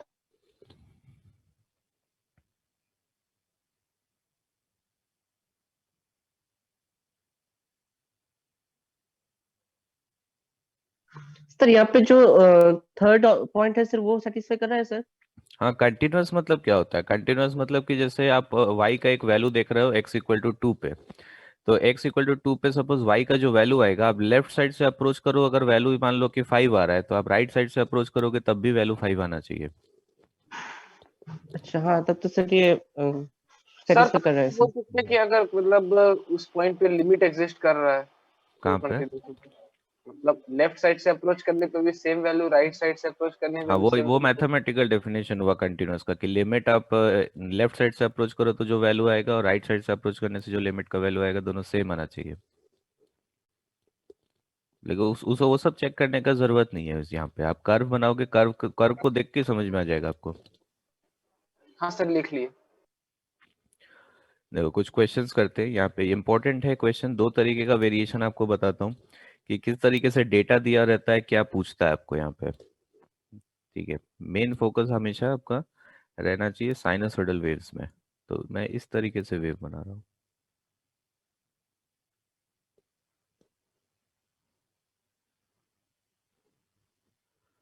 लेट अस से दिस इज एक्स एक्सिस और ये सेंटीमीटर्स में, this is y in centimetre.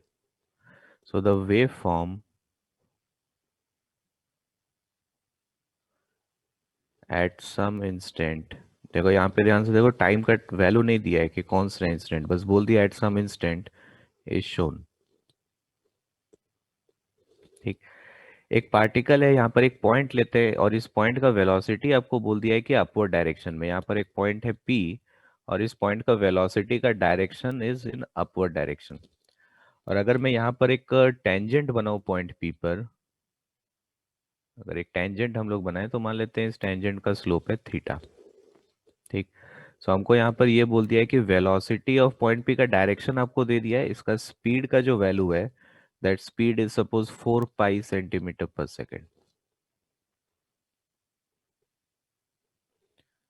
और थीटा के लिए आपको बोल दिया है टेन थीटा 0.004 पाई. तो आप देखो बहुत ही स्मॉल वैल्यू होता है, मैंने आपको बोला था एम्पलीट्यूड हम लोग स्मॉल लेंगे, तो जो भी एंगल्स आएगा यहाँ पे, स्लोप जो आएगा हमारे पास, जो टेंजेंट होगा उसका जो एंगल बना रहा होगा एक्स एक्सिस के साथ, वो बहुत ही स्मॉल एंगल्स होगा.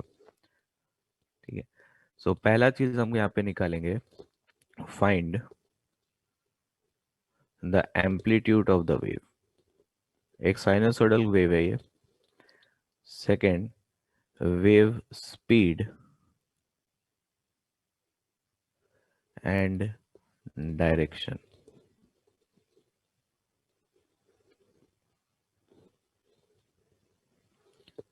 Third point, maximum acceleration of particle.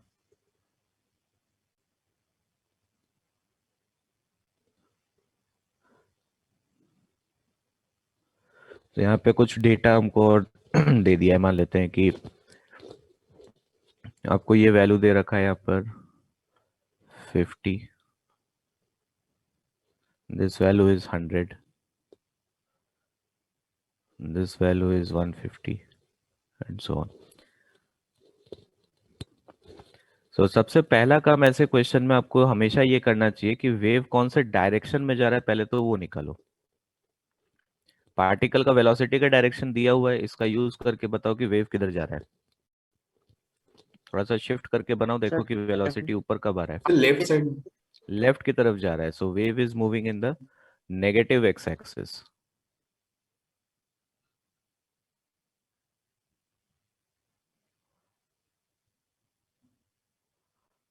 Negative x axis. ठीक है, हमेशा ये पहला काम होना चाहिए. दूसरा चीज देखो यहाँ पर, क्या इस डिस्टेंस को हम लोग वेवलेंथ बोलते हैं. ये wavelength, distance between two consecutive crest या ट्रफ वाला कंसेप्ट यूज कर सकते हो. तो ये दो कंसेक्यूटिव क्रेस्ट के बीच, ट्रफ्स के बीच का डिस्टेंस हो गया लैम्डा. ठीक है, सो वेवलेंथ आपको दिया हुआ है, यह हो गया हमारे पास 100 सेंटीमीटर या फिर 1 मीटर बोल सकते हैं इसको. ठीक है, नेक्स्ट हम लोग क्या यूज कर सकते हैं, पॉइंट P के लिए आपको देखो वेलोसिटी दे दिया और उसको बस पॉइंट P पर स्लोप दे दिया है टेंजेंट का. तो वेलोसिटी और टेंजेंट का स्लोप में एक रिलेशन हम लोगों ने लिखा था कि del y by del t is equal to minus of v times of del y by del x. लिखा था ये. तो del y by del t particle का वेलोसिटी हो गया, जो आपको 4 पाई सेंटीमीटर पर सेकेंड दिया है, मतलब 4 पाई बाई 100 मीटर पर second, minus of wave speed है ये. del y by del x आपको दिया हुआ है 4 बाई 1000 इंटू पाई. तो यहाँ से हमारे पास v का वैल्यू -10 आ रहा है.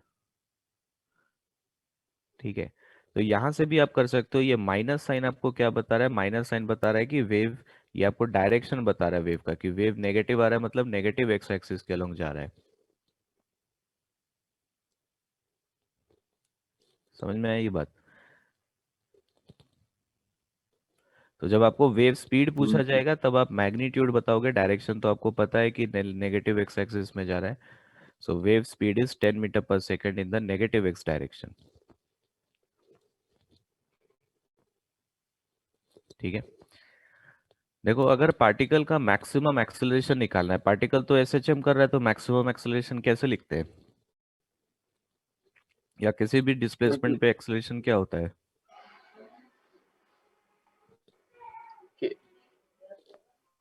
ओमेगा स्क्वायर इंटू है ना। सो पहले ओमेगा का वैल्यू निकालना है हमको, तो ओमेगा का वैल्यू को हम लोग पता है k इंटू वी लिख सकते हैं, हाँ sir.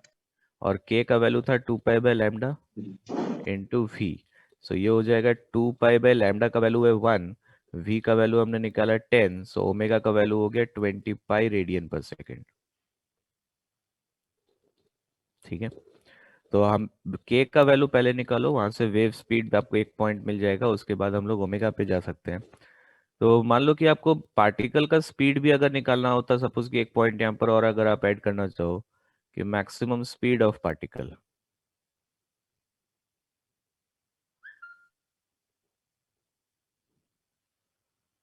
Maximum speed of particle, particle का मैक्सिमम स्पीड कैसे निकाल सकते हैं? Omega into A. पार्टिकल का maximum speed will be a into omega. A का वैल्यू आपको यहाँ पे कितना दिया हुआ? अच्छा, एम्पलीट्यूड हमको मालूम नहीं है, एम्पलीट्यूड तो निकालना है ना हमको, यहाँ से निकाल सकते हैं। एम्पलीट्यूड क्या आ जाएगा? पार्टिकल का मैक्सिमम स्पीड। अब पार्टिकल का मैक्सिमम स्पीड सोचो, पॉइंट पी क्या मेन पोजीशन पे ही है, हाँ सर। तो हाँ पॉइंट सर। पी का जो स्पीड है वो तो मैक्सिमम स्पीड ही होगा ना, मेन पोजीशन पे तो है point P. So 4 pi by 100, यही तो मैक्सिमम स्पीड हो गया, है ना, डिवाइडेड बाई ओमेगा, ओमेगा मतलब हो गया 20 पाई, ये होगा। सो ये एम्पलीट्यूड कितना आ गया? 2 मिलीमीटर आ रहा है एम्पलीट्यूड। पार्टिकल का मैक्सिमम स्पीड आपको दिया हुआ है क्वेश्चन में 4 पाई सेंटीमीटर पर सेकेंड, यही मैक्सिमम स्पीड है।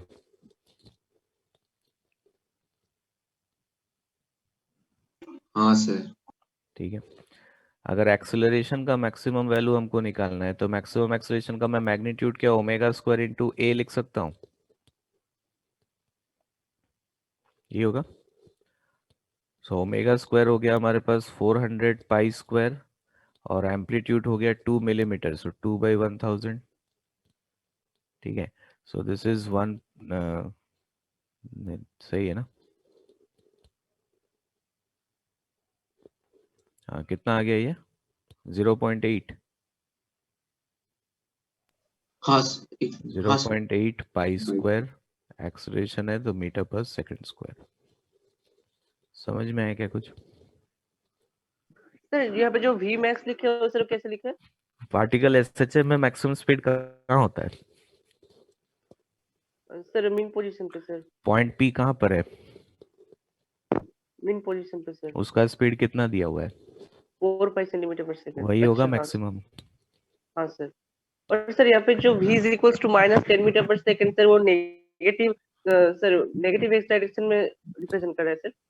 Minus negative x direction. अच्छा सर वो हम पहले ही कैसे बोल सकते हैं कि वेव नेगेटिव एक्स एक्सिस पे मूव कर रहा है? डिस्प्लेस करके देखो वेव को, आपको वेव फॉर्म इस तरीके से दिया हुआ है एक, और मैं आपको बोलूँ कि ये जो पॉइंट यहाँ पर है ये ऊपर जा रहा है, तो इसको डिस्प्लेस करो वेव को। मान लो कि अगर मैं इसको राइट की तरफ डिस्प्लेस कर देता, तो क्या ये वाला पॉइंट नीचे जाना चाहिए था? हाँ राइट की, अगर लेफ्ट की तरफ जा रहा है तो लेफ्ट की तरफ डिस्प्लेस करो इसको थोड़ा सा,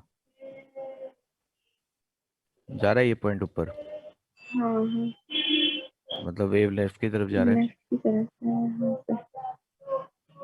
तो सर यहाँ पे tan थीटा 0.004 पाई दिया है, इसलिए सर वो पे vp ऊपर है। नहीं, tan थीटा से क्या मतलब है उसका? वीपी का डायरेक्शन तो वेव को शिफ्ट करके देखो, वेव फॉर्म को शिफ्ट करके देखो, ये तो स्लोप दिया है पॉइंट पी पे वेव फॉर्म पे। हाँ सर स्लोप दिया है सर।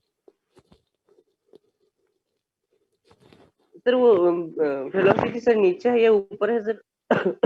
कैसे पता सर? ये वाला यहाँ पे उसका ये डायरेक्शन वाला सर। समझ में आया था इसमें? हाँ सर। कैसे निकाले थे वेलोसिटी? सर शिफ्ट करके शिफ्ट करके, यहाँ पे शिफ्ट करके बनाओ वेव फॉर्म को, देखो पता चलेगा किधर जा रहा है पॉइंट पी।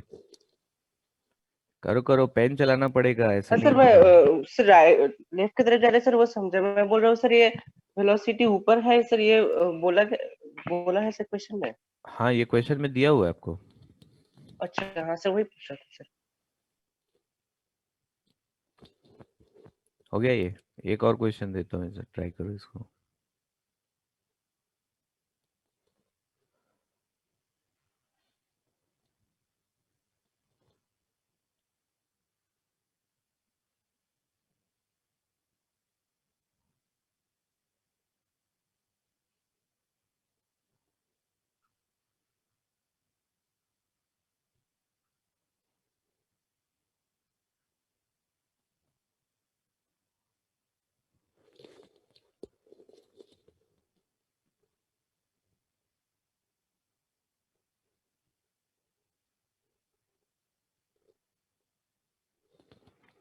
एक पॉइंट यहाँ पे ले लेते हैं, पॉइंट पी, और आपको बोल दिया इसका वेलोसिटी अपवर्ड डायरेक्शन में। ठीक है, so wave form at t equal to 0 is shown।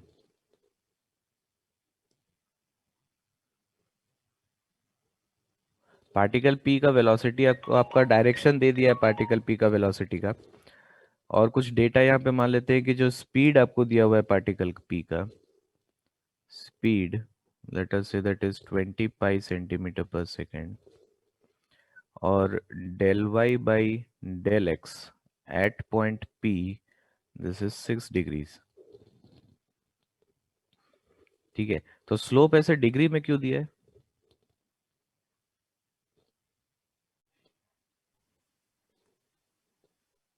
बताओ, स्लोप डिग्री में क्यों दिया है? थीटा स्मॉल है इसलिए tan theta theta small equal है, टू थीटा। tan थीटा को थीटा दिया है वो। तो वेव इक्वेशन फाइंड आउट करना है। सबसे पहले फिर से ये बताओ, वेव किधर जा रहा है? लेफ्ट में। लेफ्ट लेफ्ट में। लेफ्ट में अगर वेव जा रहा है तो क्या वेव इक्वेशन एक ऐसा एज्यूम किया जा सकता है, A sine of omega t plus के एक्स प्लस फाइव, ऐसा एज्यूम कर सकते हैं क्या? हाँ सर। ठीक है, क्या इस क्वेश्चन में आपको एम्पलीट्यूड ऑलरेडी दे दिया है 4 सेंटीमीटर? हाँ सर। ठीक है, क्या यहाँ पर ये वाला distance, this distance will be the wavelength? हाँ। ठीक है, सो लैम्डा का वैल्यू भी आपको क्वेश्चन में दे दिया है which is 4 centimetre, so 4/100 metre. अगर लैम्डा मालूम है तो क्या के का वैल्यू मालूम है? 2 पाई बाय लैम्डा होता है। हाँ सर। ठीक है, सो ये वैल्यू आ गया हमारे पास 50 पाई, और के का यूनिट हो गया पर मीटर। सबको ध्यान रखना, एक ही यूनिट्स में रखो, ऐसा यूनिट्स में रखो। तो ओमेगा निकालना है, के का वैल्यू तो पता चल गया, फाई का वैल्यू निकालना है, एम्पलीट्यूड हमको मालूम है। तो यहाँ पर हम लोग ओमेगा का वैल्यू तक कैसे पहुंच सकते हैं?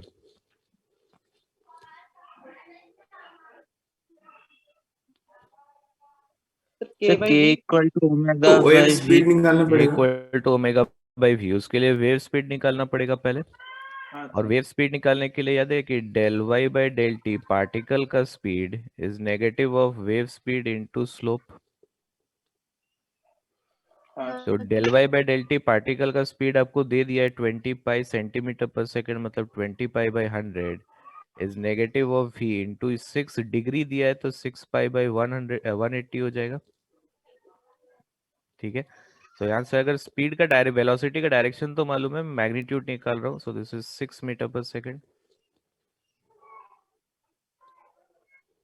आ रहा है ये?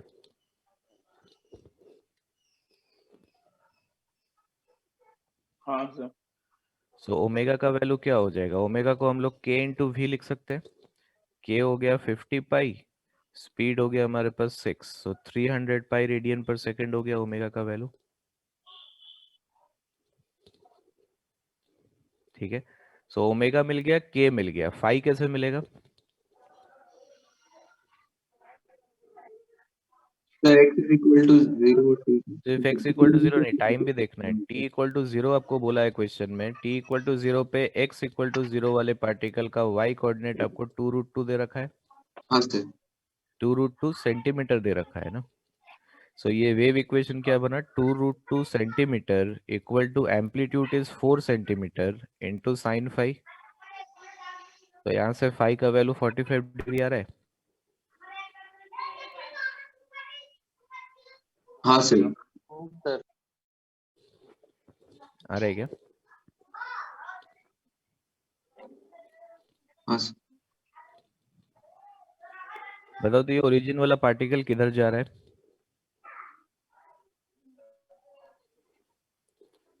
ओरिजिन नीचे। वाला पार्टिकल का तो वेलोसिटी ऊपर जा रहा है। ऊपर ऊपर की तरफ जा रहा है, नीचे जा रहा है? ऊपर जा रहे हैं सर। वेव ऊपर को जाता लेफ्ट है। में शिफ्ट करेंगे ना, ऊपर ऊपर जा रहे हैं। ऊपर जाएगा, ऊपर जाएगा। अब वो जो डाउट पूछ रहा था कि पाई बाई 4 लेंगे या फिर उसमें पाई ऐड करेंगे, उस चीज को देखो। तो हाँ सर। पार्टिकल एसएचएम वाला एसएचएम कर रहा है पार्टिकल यहाँ पे, ओरिजिन वाला पार्टिकल, तो हमको क्या पता चल गया कि उसका वेलोसिटी अपवर्ड डायरेक्शन में, तो मीन पोजीशन से 2√2 का डिस्टेंस पे और away from the mean position जा रहा है। हाँ सर। तो सर्कुलर मोशन वाला पार्टिकल यहाँ पर होगा। हाँ सर, π/4। ठीक है, तो ये एंगल बनेगा π/4। अगर मान लो कि इसका पार्टिकल का, ओरिजिन वाला पार्टिकल का वेलोसिटी नीचे आ जाता, तब क्या सर्कुलर मोशन में लेफ्ट वाला पॉइंट लेते हैं। हाँ सर। ठीक है, तो ये हो जाएगा π/4 लेंगे हम लोग यहाँ पे। तो ये x=0 वाला पार्टिकल के लिए हो गया। तो हमको फाई मिल गया, k मिल गया, ओमेगा हो गया, एम्पलीट्यूड हमको मालूम है, तो वेव इक्वेशन हो गया हमारे पास amplitude which is 4/100 metres, sine of omega हो गया 300 pi t plus k into x plus π/4। समझ में आया क्या वेव इक्वेशन कैसे लिख रहे हैं? तो ये एक वेव इक्वेशन का लिखने आपको बोल दिया, तो उसमें जितना अभी तक आपने पढ़ा है वो सब कुछ आ गया।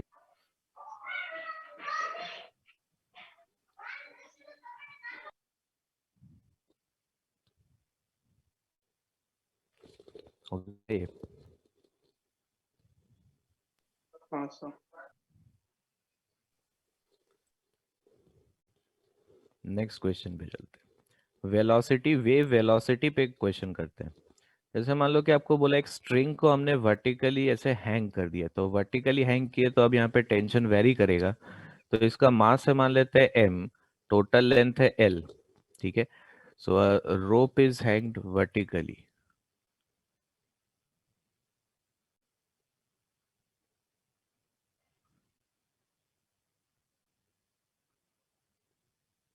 ग्रेविटी एक्ट कर रहा है डाउनवर्ड डायरेक्शन में g। तो मान लेते हैं this point is a, this point is b। So at t=0 a disturbance is created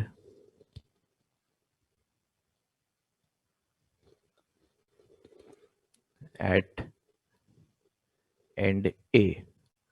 So find the time taken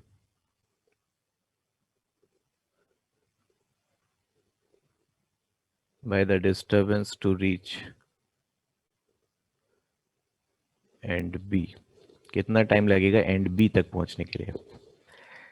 ठीक है, अब देखो वेव वेलोसिटी के बारे में सोचोगे तो wave velocity under root of tension by mu था। तो टेंशन यहाँ पे कांस्टेंट है या वेरी कर रहा है? So वेरी अरे तो कर रहा है। टेंशन अगर वेरी कर रहा है तो पहले तो एक काम करते हैं, किसी जनरल पॉइंट पे जाके निकालते हैं कि टेंशन कितना है। मान लो डिस्टर्बेंस आपने क्रिएट किया यहाँ पे टाइम t=0 पे, तो जब ये डिस्टर्बेंस किसी भी हाइट y पे पहुंचेगा, तब हाइट y पर टेंशन क्या होगा?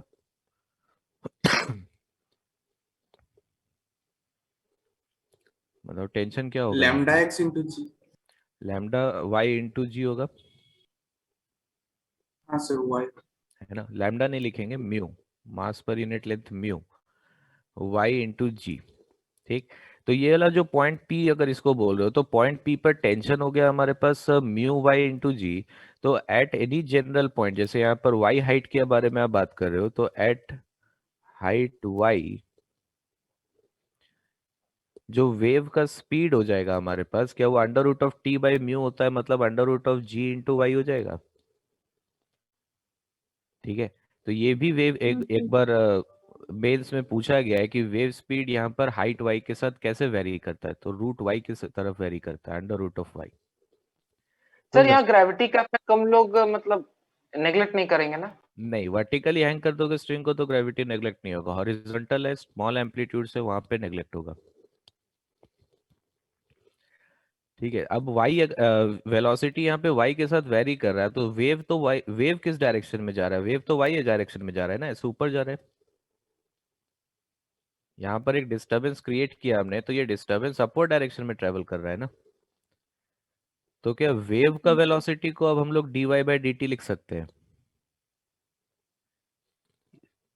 ध्यान से समझो ये सब चीज को, कंफ्यूजन हो जाएगा नहीं तो वहां पे। या इसमें हम लोग dy/dt लिख रहा था, इसमें वेव जा रहा है y एक्सिस के अलोंग, पार्टिकल डिस्प्लेस होगा x एक्सिस के अलोंग।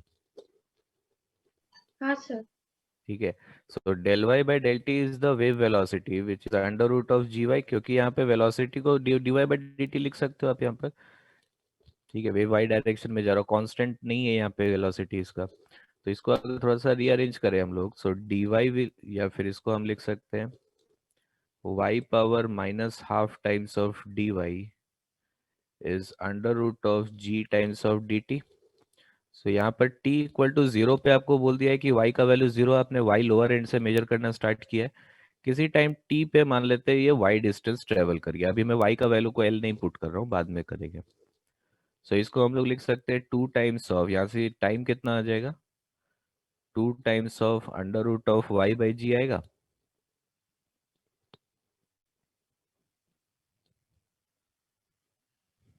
आ रहा है इक्वेशन? ठीक है। सो ए से बी जाने में टाइम कितना लग गया, ए से बी जाने के लिए डायरेक्टली हम लोग y की जगह l पुट कर सकते हैं। हाँ सर आ है। ठीक है, एक पॉइंट यहाँ पर और नोट करो, जैसे मान लेते हैं कि एक मिड पॉइंट में डिफाइन करता हूँ c। सो लेट अस से पॉइंट c, इधर लिख देते हैं इसको। मान लो कि c is the mid point. तो क्या a से c जाने में जो टाइम लगेगा और c से b जाने में जो टाइम लगेगा, दोनों सेम होगा या डिफरेंट होगा?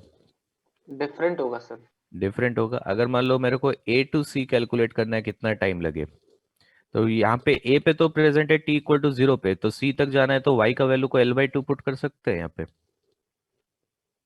हाँ sir. So 2 under root of l/2g हो जाएगा ये।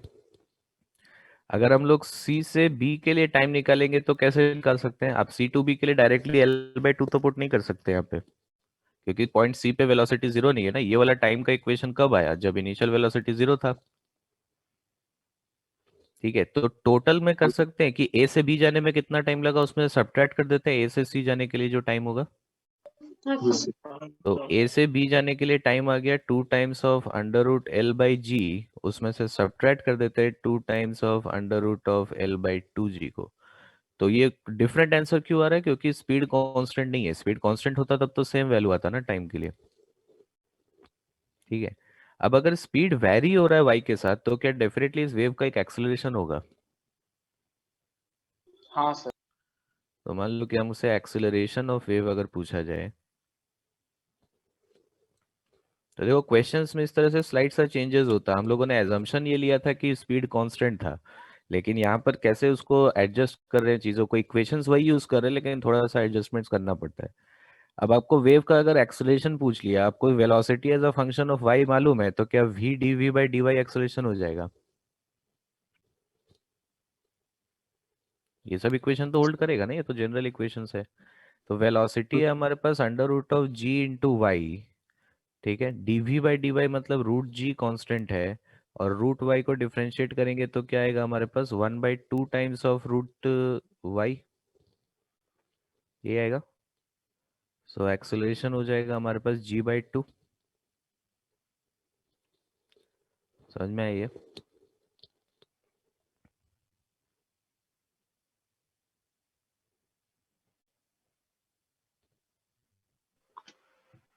हाँ सर। सर हाँ, सर वेव तो एनर्जी ट्रांसफर है, तो एनर्जी ट्रांसफर में ग्रेविटी का इफेक्ट क्यों आ रहा है? वर्टिकल रखेंगे क्योंकि आप इनर्शियल प्रॉपर्टी तो नेग्लेक्ट नहीं कर सकते ना स्ट्रिंग का। तो इनर्शियल प्रॉपर्टी नेग्लेक्ट नहीं करोगे मतलब मास नेग्लेक्ट नहीं करोगे, तो ग्रेविटी का इफेक्ट तो जरूर आएगा। अच्छा हाँ ग्रेविटी की सर। वजह से तो टेंशन वेरी कर रहा है। हाँ सर। ठीक है, तो इस तरीके का एक क्वेश्चन और मैं आपको लिख के भेज दूंगा, आप लोग उसको ट्राई करना।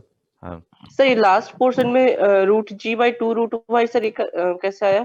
डिफरेंशिएट किया, डीवी बाई डी करो, अच्छा वेलोसिटी का एक्सप्रेशन को डिफरेंशिएट करो वाई के रेस्पेक्ट में। हाँ सर आ रहा है सर।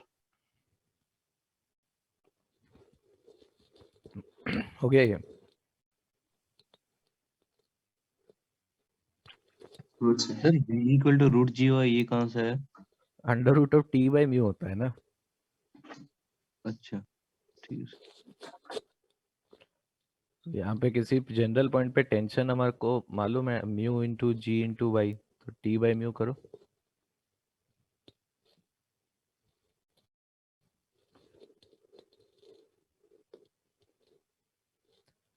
ठीक है समझ में सर, आया? तो जिसमें जो क्वेश्चन वेलोसिटी में जो क्वेश्चन बनता है उसमें यूजुअली ऐसा क्वेश्चन बनेगा जिसमें टेंशन वेरी करेगा। ठीक है, वेरी करने के लिए क्या हो सकता है, आप एक्सुलेट करा सकते हो सिस्टम्स को। जैसे आपको न्यूटन्स लॉ चैप्टर में याद है कि एक रोप है, उस पर आप कुछ फोर्स लगा के एक्सुलेट करा दो तो टेंशन वेरी करेगा अगर इसका कुछ मास है तो, हाँ सर। है ना। और मेथड इसका क्या हो सकता है, मान लो कि एक कार्ट है, कार्ट के अंदर एक स्ट्रिंग यहाँ पे है और ये एक्सुलेट कर रहा है आगे, तो ये स्ट्रिंग का अगर मास पर यूनिट लेंथ आपको म्यू दिया हुआ है तो अगेन इसके रेस्पेक्ट में देखोगे तो आपको स्यूडो फोर्सेस लगता हुआ दिखाई देगा, हाँ सर। है ना। और रेस्ट पे दिखेगा इसके रेस्पेक्ट में, तो वहां पे भी आप टेंशन निकाल सकते हो। तो टेंशन को वेरिएबल करना है यहाँ पे। अब उसका मेथड बहुत सारा हो सकता है जो आपने न्यूटन्स लॉ में पढ़ा है, ठीक है। तो एक दो क्वेश्चन मैं आपको भेज दूंगा, इस पे ट्राई करना आप लोग कि टेंशन वेरी कर रहे हैं तो मैथ अप्रोच यही होगा, बिल्कुल सेम अप्रोच होगा, बस velocity as a function of y आपको पहले निकालना पड़ेगा, उसके लिए आपको पहले टेंशन निकालना पड़ेगा, ठीक है। तो ये एक सेक्शन है वेव्स का जहां पर आप वेव इक्वेशन के बारे में पढ़ते हो, ठीक है। दूसरा हम लोग पढ़ेंगे एनर्जी के बारे में। अब ये थोड़ा सा टिपिकल है, एनर्जी वाला जो पोर्शन है थोड़ा मैथमेटिकल है और यहाँ से क्वेश्चन बहुत ज़्यादा नहीं आता है, इनफैक्ट एडवांस में भी क्वेश्चन यहाँ से थोड़ा रेयर है क्योंकि तो मैथमेटिकली थोड़ा टफ है ये। तो सम ऐसा नहीं कि कभी नहीं आया, आया है लेकिन 2-3 बार ही आया है, लेकिन आगे आ सकता है कभी। कुछ कंसेप्चुअल चीज़ें भी हैं तो थियोरेटिकल क्वेश्चन आपको वहाँ पे पूछ सकता है इसमें, ठीक है। मैथमेटिकल चीज़ नहीं पूछ के थियोरेटिकल चीज़ भी डेफिनेटली पूछ सकता है। जैसे मान लो कि हम यहाँ पर later say this is x axis and this is y axis, तो हम क्या जानते हैं कि जब कोई वेव नहीं है इस स्ट्रिंग पे तो स्ट्रिंग मान लो एक्स एक्सिस के अलोंग रखा हुआ है, ठीक है। जब एक डिस्टरबेंस इसके थ्रू ट्रेवल करके जाएगा, जब वेव ट्रेवल करके जाएगा तो ये स्ट्रिंग का शेप बदल जाएगा, मतलब आप वेव फॉर्म बना रहे हो मतलब शेप बदल रहा है ना। तो एक इंस्टेंट पे मैंने वेव फॉर्म बनाया तो इस शेप का दिखाई दे रहा है ये स्ट्रिंग, तो स्ट्रिंग यहाँ पर आ गया, ये साइनोसॉइडल शेप बन गया स्ट्रिंग का, ठीक है। क्लियर है ये चीज। तो जैसे मान लो कोई भी एक एलिमेंट में अगर देखूं, इसमें कोई भी एक एलिमेंट देखें, मान लेते हैं कि इस एलिमेंट का लेंथ था dx, मतलब कि जो स्ट्रिंग है ओरिजिनली स्ट्रिंग का लेंथ क्या dx है, ओरिजिनल लेंथ क्या है स्ट्रिंग का इस सेगमेंट का, वो dx है। हाँ सर, लेकिन जब डिस्टरबेंस इसके थ्रू ट्रेवल होके गया तब क्या यही वाला सेगमेंट यहाँ पर आ गया होगा, ऊपर हाँ ऊपर सर, चला गया। तो ये सेगमेंट जब ऊपर चला गया तो इसका लेंथ अब dx बचा या चेंज हो गया, चेंज हो गया। चेंज हो गया, मतलब कि इसका ओरिजिनल लेंथ था dx और अब इसमें जैसे डिस्टरबेंस इसको क्रॉस करके गया तो इसका लेंथ में चेंज आ गया, मतलब एक एक्सटेंशन आया है, हाँ सर। ठीक है। तो यहाँ पर दो तरीके का एनर्जी हम डिफाइन कर सकते हैं। टोटल मैकेनिकल एनर्जी हम लिखना चाह रहे हैं, नॉन डिसिपेटिव मीडियम है तो कंजर्व रहेगा टोटल। अच्छा, ये कंजर्व वाला पॉइंट को थोड़ा डिटेल में डिस्कस करेंगे। टोटल मैकेनिकल एनर्जी लिखते हैं यहाँ पर। मैकेनिकल एनर्जी में दो पार्ट होता है, काइनेटिक एनर्जी होता है, पोटेंशियल एनर्जी होता है, ठीक है। पोटेंशियल एनर्जी लिखना थोड़ा ट्रिकी है, ठीक है, वो मैथमेटिकली थोड़ा टफ है। तो पोटेंशियल एनर्जी डायरेक्ट उसको नहीं देखेंगे, हम लोग काइनेटिक एनर्जी से स्टार्ट करते हैं। मान लो मैं इस एलिमेंट का अगर काइनेटिक एनर्जी लिखना चाहूँ तो क्या kinetic energy half m v square होगा। किसका वेलोसिटी लेना है हमको, sir half m v particle. Square, particles का वेलोसिटी। तो यहाँ पर half into mass of this element, मतलब क्या म्यू dx, इसमें मास हाँ कितना सर। है ये एलिमेंट में, म्यू dx है, हाँ mass sir. Per unit length into dx। और वेलोसिटी क्या होगा, velocity is del y by del t लेंगे हम लोग, v नहीं लेंगे, v तो वेव स्पीड है। यहाँ पे पार्टिकल ऑसिलेट कर रहा है परपेंडिकुलर डायरेक्शन, पार्टिकल का स्पीड लेंगे ना, हाँ सर। हाँ सर। ठीक है। तो ये टर्म बना हमारे पास कि काइनेटिक एनर्जी का टर्म बन गया ये हमारे पास।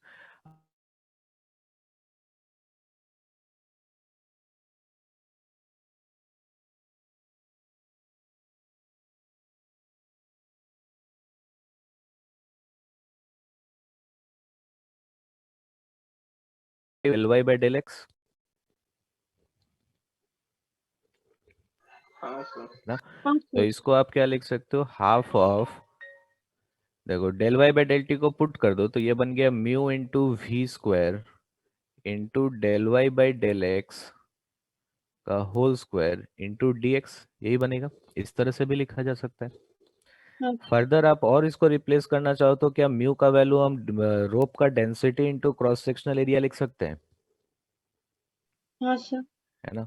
तो आप इसको half of rho into S into v square into del y by del x का whole square into d x, तो किसी भी फॉर्म में आप इसको रिप्रेजेंट कर सकते हो। इसको याद करने का जरूरत नहीं है, इसको याद करना पड़ेगा क्या? नहीं सर। ना, इसको याद करने का जरूरत नहीं है। अब यहां पर देखो कि काइनेटिक एनर्जी मैक्सिमम कब होगा? पार्टिकल जब मेन पोजीशन पे होगा। जब मेन पोजीशन को क्रॉस कर रहा होगा, क्योंकि मेन पोजीशन पे स्पीड मैक्सिमम होता है तो काइनेटिक एनर्जी भी मैक्सिमम होगा। ठीक है। अब पोटेंशियल एनर्जी का जो टर्म होता है, पोटेंशियल एनर्जी एनर्जी या फिर आप यहाँ पे एक टर्म और डिफाइन कर सकते हो, kinetic energy per unit volume. तो kinetic energy per unit volume मतलब इस एलिमेंट का वॉल्यूम हम लोग क्या एस इंटू डी एक्स लिख सकते हैं। हाँ सर। तो एस इंटू डी एक्स से डिवाइड कर दोगे तो ये हो जाएगा half rho v square times of del y by del x का होल स्क्वायर। ध्यान रखना del y by del x और del y by del t इसको आप इंटर कन्वर्ट कर सकते हो, या फिर आप जैसे इसको लिखना चाहो तो it can also be written as half rho times of del y by del t whole square, किसी भी तरह से लिख सकते हो आप। तो एनर्जी पर यूनिट वॉल्यूम हम लोगों ने ये लिखा है, kinetic energy per unit volume.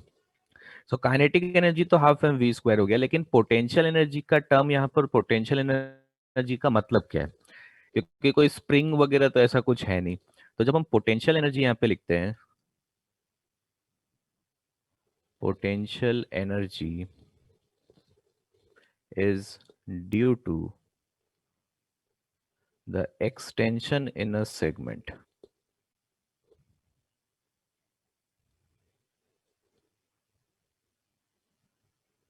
ठीक है। एक्सटेंशन जो आएगा से कोई भी एक सेगमेंट में आप देख रहे हो इसका dx लेंथ चेंज हो जा रहा है, तो जो चेंज इन लेंथ आ रहा है वो चेंज इन लेंथ की वजह से पोटेंशियल एनर्जी रहता है किसी भी सेगमेंट में।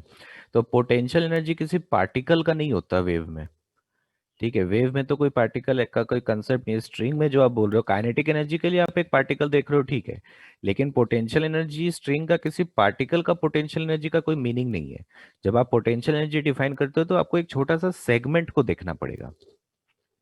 ठीक है। सो हम लोग पोटेंशियल एनर्जी को डिफाइन कैसे करते हैं? Potential energy is defined as the restoring force, is the restoring force. जैसे यहां पर रीस्टोरिंग फोर्स क्या है? टेंशन है, लेकिन रीस्टोरिंग फोर्स एसएचएम में कौन सा डायरेक्शन में होना चाहिए? Opposite to displacement. डिस्प्लेसमेंट। तो यहाँ पे टेंशन जो लगेगा, टेंशन आपको याद है स्ट्रिंग में टेंशन हमेशा टेंजेंशियल टू द स्ट्रिंग लगता है, हाँ सर। है ना। तो यहाँ पे वो अलोंग मतलब डिस्प्लेसमेंट के अलोंग तो नहीं आएगा, तो मतलब टेंशन का कंपोनेंट देखना पड़ेगा हमको। हाँ सर। ठीक है, तो देखेंगे उस पर। So restoring force multiplied by change in length, change in length. ठीक है, इस तरह से हम पोटेंशियल एनर्जी को डिफाइन करते हैं।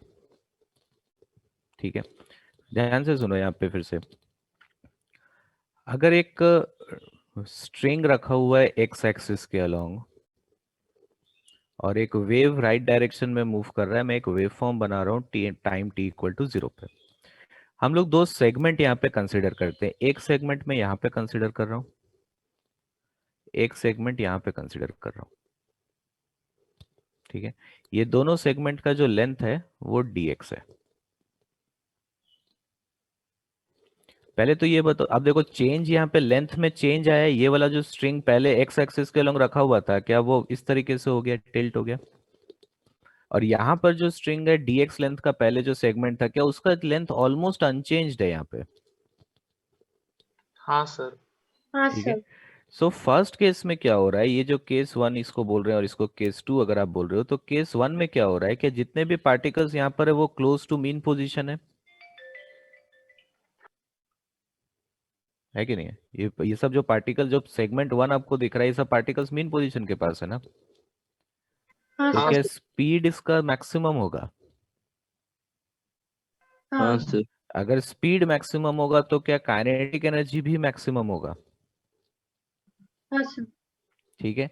अब पोटेंशियल एनर्जी को देखो, पोटेंशियल एनर्जी डिपेंड करता है चेंज इन लेंथ पे। जितना ज्यादा चेंज आएगा लेंथ में उतना ज्यादा पोटेंशियल एनर्जी होगा एक सेगमेंट में। तो चेंज इन लेंथ ये सेगमेंट 1 में ज्यादा आया या 2 में ज्यादा आया? 1 में। 1 में ज्यादा आएगा ना, 2 में तो ऑलमोस्ट नो चेंज है। हाँ सर। तो 1 में पोटेंशियल एनर्जी भी मैक्सिमम है। ठीक है। पार्टिकल सेगमेंट 2 में क्या होगा? क्या पार्टिकल सेगमेंट 2 में जो पार्टिकल्स है वो अपने एक्सट्रीम पोजीशन पे है? हाँ सर। तो काइनेटिक एनर्जी क्या जीरो? हाँ। सेगमेंट के छोटा सा सेगमेंट है, मैं डी के लिख दे रहा हूँ, ये जीरो हो गया। और चेंज इन लेंथ भी ऑलमोस्ट नेग्लिजिबल है, तो change in potential energy is also zero. ध्यान से इसको सुनो, पार्टिकल्स एसएचएम कर रहा है, लेकिन एसएचएम का जो एनर्जी का कंसेप्ट था वो वेव्स में होल्ड नहीं करता है। एसएचएम में था कि एनर्जी कंजर्व होना चाहिए, यही बोल रहे थे ना, एसएचएम में टोटल एनर्जी कंजर्व था। हाँ सर। हाँ यहाँ सर। पर तो एनर्जी फ्लो हो रहा है आगे की तरफ। अगर एक सेगमेंट का एनर्जी कंजर्व हो जाए तो क्या एनर्जी फ्लो होगा आगे की तरफ? नहीं। नहीं सर। ठीक है, तो वेव्स में किसी भी सेगमेंट का एनर्जी कंजर्व नहीं होता, all the particles are performing SHM. क्योंकि कंजर्व कर दोगे तो एनर्जी का तो फ्लो नहीं हो रहा है। फ्लो मतलब क्या है? एक सेगमेंट से दूसरा सेगमेंट में एनर्जी जाना चाहिए। अब हर एक सेगमेंट अपना एनर्जी को अगर कंजर्व कर ले तो एनर्जी का तो फ्लो नहीं होगा, एक सेगमेंट से दूसरा सेगमेंट में एनर्जी जाएगा नहीं कभी। हाँ सर। समझ में आ रही है चीज? हाँ सर। हाँ सर। ठीक है। सो यहाँ पर आप एक पॉइंट चाहो तो इसमें नोट करके यहाँ पे लिख सकते हो। तो काइनेटिक एनर्जी और पोटेंशियल एनर्जी, एसएचएम में क्या हो रहा था? जहाँ पे काइनेटिक एनर्जी जीरो था वहाँ पोटेंशियल एनर्जी मैक्सिमम था, जहाँ पे काइनेटिक एनर्जी मैक्सिमम था वहाँ पोटेंशियल एनर्जी मिनिमम था, है ना? तो यहाँ पर हाँ वेव्स सर। में ऐसा नहीं होता है। वेव्स में हम क्या बोलते हैं कि although particles perform SHM, the total energy of a segment is not conserved। देखो ये एक ऐसा पॉइंट है, अभी तक जितनी बार यहाँ पे जब आप लोगों का केवी पे का इस बार तो डेमो इंटरव्यू हुआ था क्या इस बार? अभी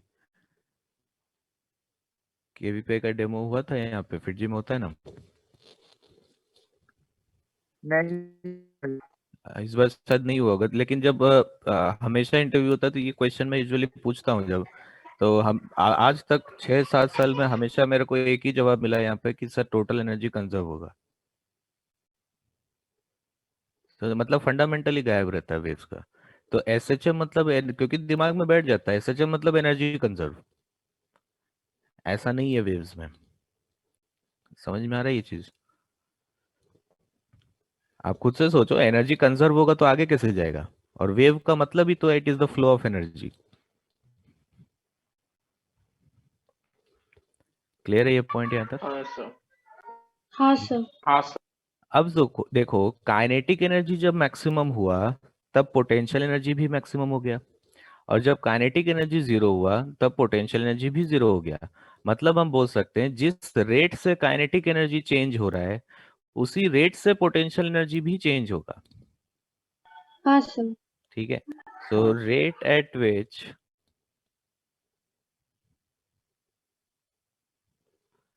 kinetic energy changes is equal to the rate at which potential energy changes।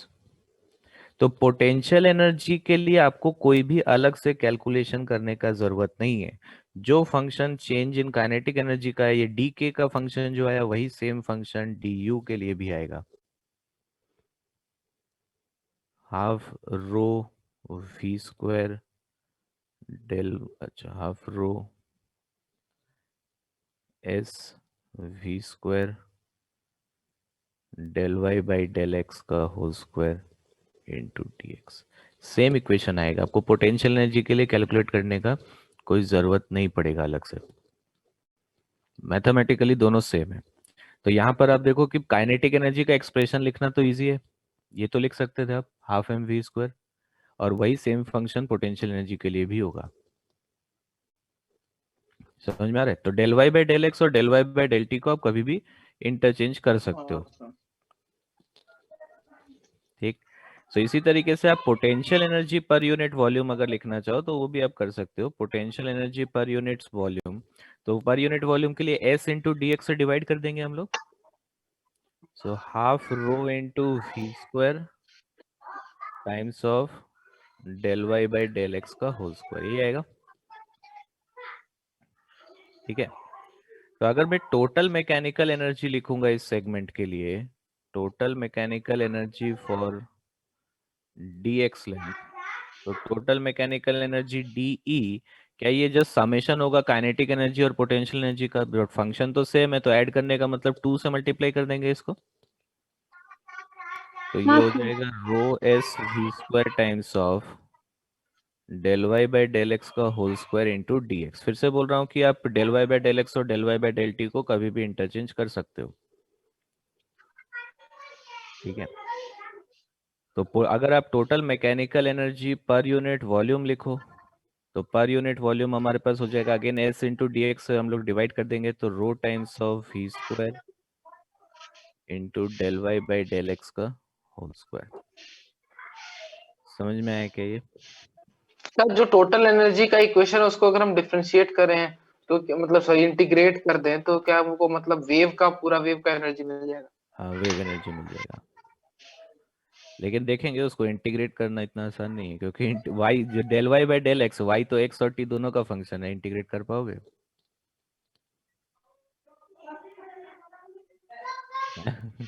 तो सर इस इक्वेशन का यूज करके निकालेंगे कि कितना काइनेटिक हाँ एनर्जी करेंगे कितना इंटीग्रेट, मैं भी पोटेंशियल मैंने ये एनर्जी थोड़ी है। बोला कि इंटीग्रेट होगा नहीं, मैंने बोला तुम कर पाओगे नहीं, अभी मैं बताऊंगा तब कर पाओगे, तो बताऊंगा कैसे इंटीग्रेट कर सकते हैं। कंसेप्ट सही बोल रहे हो, इंटीग्रेट करने से टोटल एनर्जी मिल जाएगा।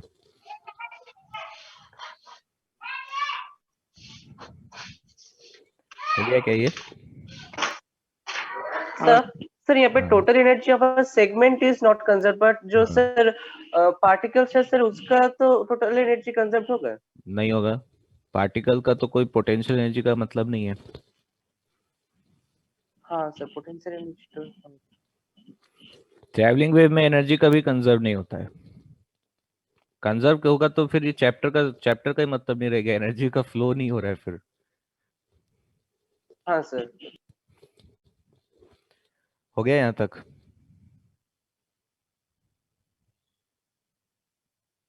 तो चलो, ये जो बोला अभी कि एनर्जी इंटीग्रेट कर देंगे तो एनर्जी मिल जाएगा हमको, वो वाला पॉइंट पे चलते हैं। सपोज एक गिवन सेगमेंट में हमको एनर्जी निकालना है, पहले तो ये समझो कि आप यहाँ पे ये डीई क्या कैलकुलेट किया, ये डीई आपको क्या दे रहा है? ये मैकेनिकल एनर्जी है for a segment of length dx, यही है ना? तो एक सेगमेंट का लेंथ तो चाहिए ना आपको, कि आप कितना लेंथ में एनर्जी देखना चाहते हो। समझ में आ रही बात? हाँ सर।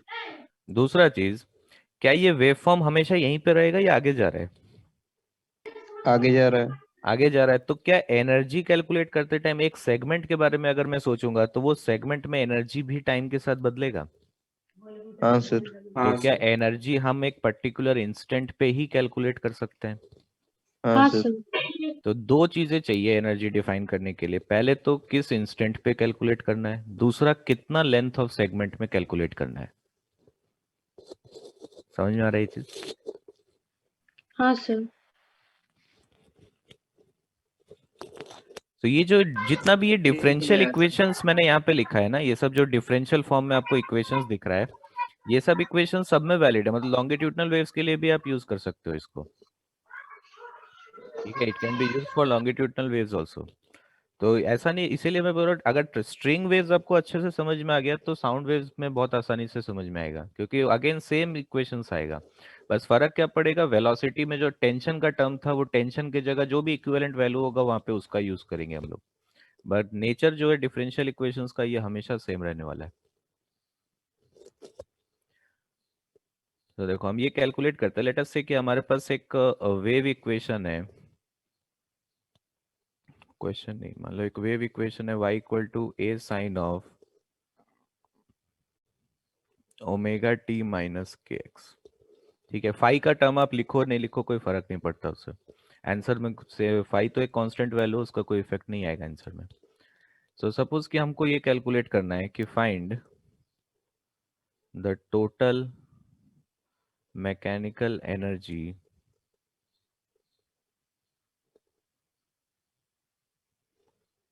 देखो क्या क्या पैरामीटर्स चाहिए था, एक टाइम चाहिए था, तो एट टी इक्वल टू 0, दूसरा क्या चाहिए था, एक सेगमेंट का लेंथ चाहिए इन लेंथ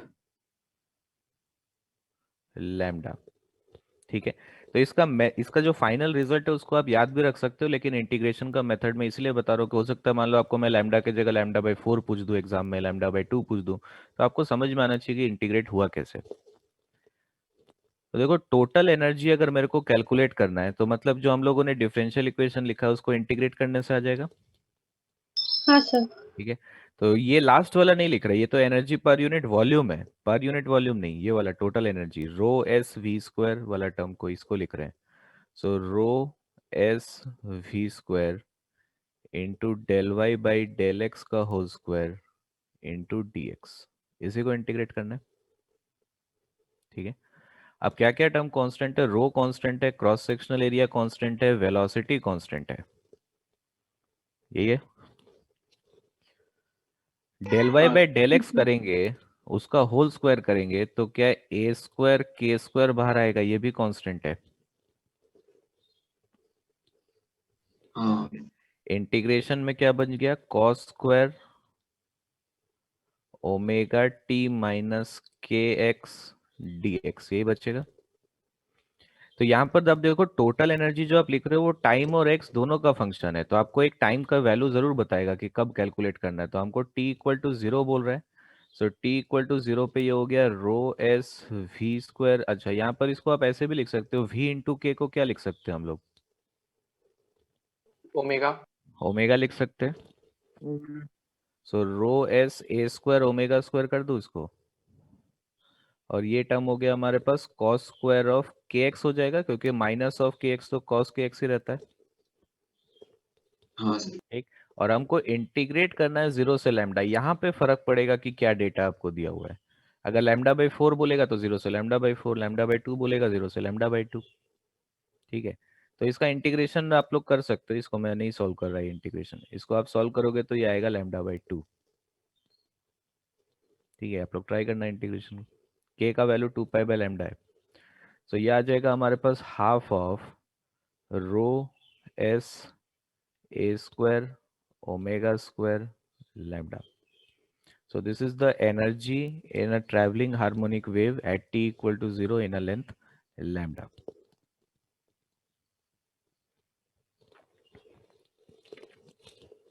क्लियर है यहाँ तक? अगर मान लो कि मैं एनर्जी पर यूनिट वॉल्यूम निकालूं, एनर्जी पर यूनिट वॉल्यूम, तो एनर्जी पर यूनिट वॉल्यूम का मतलब क्या हो गया कि वॉल्यूम कितना हो जाएगा, जो एनर्जी आपने कैलकुलेट किया है, क्रॉस सेक्शनल एरिया है एस और लैम्डा लेंथ में निकालना है, तो एस इंटू लैम्डा वॉल्यूम हो गया, ये होगा ना। सो एस इंटू लैम्डा से अगर इसको डिवाइड कर दो, सो this is half rho A square omega square. In fact, this is the average energy per unit volume, क्योंकि हर एक पार्टिकल का कोई भी एक सेगमेंट का जो एनर्जी है वो तो टाइम के साथ वेरी हो रहा है ना, टाइम के साथ वेरी हो रहा है। ठीक है, तो टाइम के साथ जब चीजें वेरी होता है तब एक वो तो फिर इंस्टेंटेनियस वैल्यूज हो गया, तो हम इंस्टेंटेनियस वैल्यूज में इंटरेस्टेड नहीं रहते हैं, तो एक एवरेज वैल्यू में हम इंटरेस्टेड रहते हैं हमेशा, तो ये एक एवरेज वैल्यू हमको एनर्जी का देता है। ठीक है, ये जो टोटल एनर्जी आपने कैलकुलेट किया, दिस टोटल एनर्जी, इसका और भी नाम है, आपको जरूरी नहीं है कि मैकेनिकल एनर्जी वर्ड मिले, हो सकता है आपको मिल जाए कि find the vibrational energy, this is also called as vibrational energy, क्योंकि पार्टिकल्स वाइब्रेट कर रहा है, ऑसिलेट कर रहा है, इसीलिए हम इसको वाइब्रेशनल एनर्जी भी बोलते हैं। Energy per unit volume is also called as energy density, ठीक है, तो आपको एनर्जी डेंसिटी निकालने के लिए बोला जा सकता है। ठीक है, सो एवरेज एनर्जी डेंसिटी कितना होगा एक गिवन सेगमेंट में, तो ये हम लोगों ने कैलकुलेट किया इन लेंथ लैम्डा।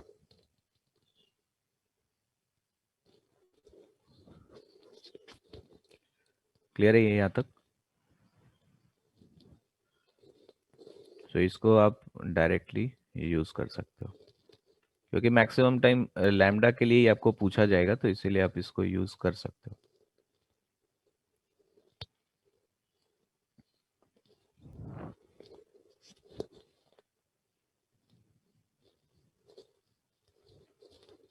हो गया ये?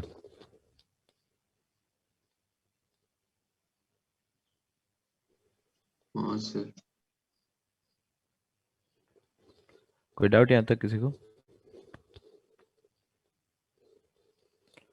नेक्स्ट देखो कि अगर मेरे को ये देखना है, लेट अस से this is x and y। Again मैं सेम इक्वेशन यहाँ पे यूज कर रहा हूँ और एक वेव फॉर्म हमने प्लॉट किया। वेव राइट की तरफ जा रहा है, किसी भी एक गिवन पॉइंट से, कोई भी एक गिवन पॉइंट P से what is the power transfer through this point. ठीक है, स्ट्रिंग में एक पॉइंट था हमारे पास, तो ये पॉइंट के थ्रू कितना पावर ट्रांसफर, क्योंकि एनर्जी का फ्लो हो रहा है ना, तो अगर मैं ये देखना चाहूँ कि what is the power transferred, what is the power transferred through a point,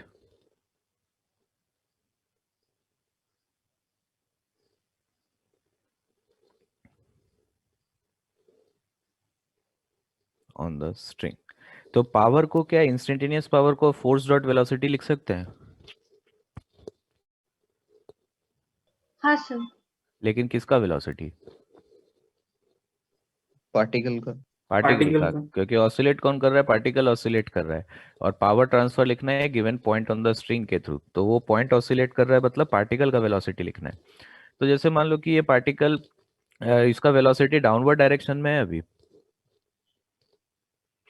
ठीक है, तो इसका वेलोसिटी मैं लिख दे रहा हूँ del y by del t, और फोर्स क्या होगा जो इस पे लग रहा है, वो है टेंशन फोर्स।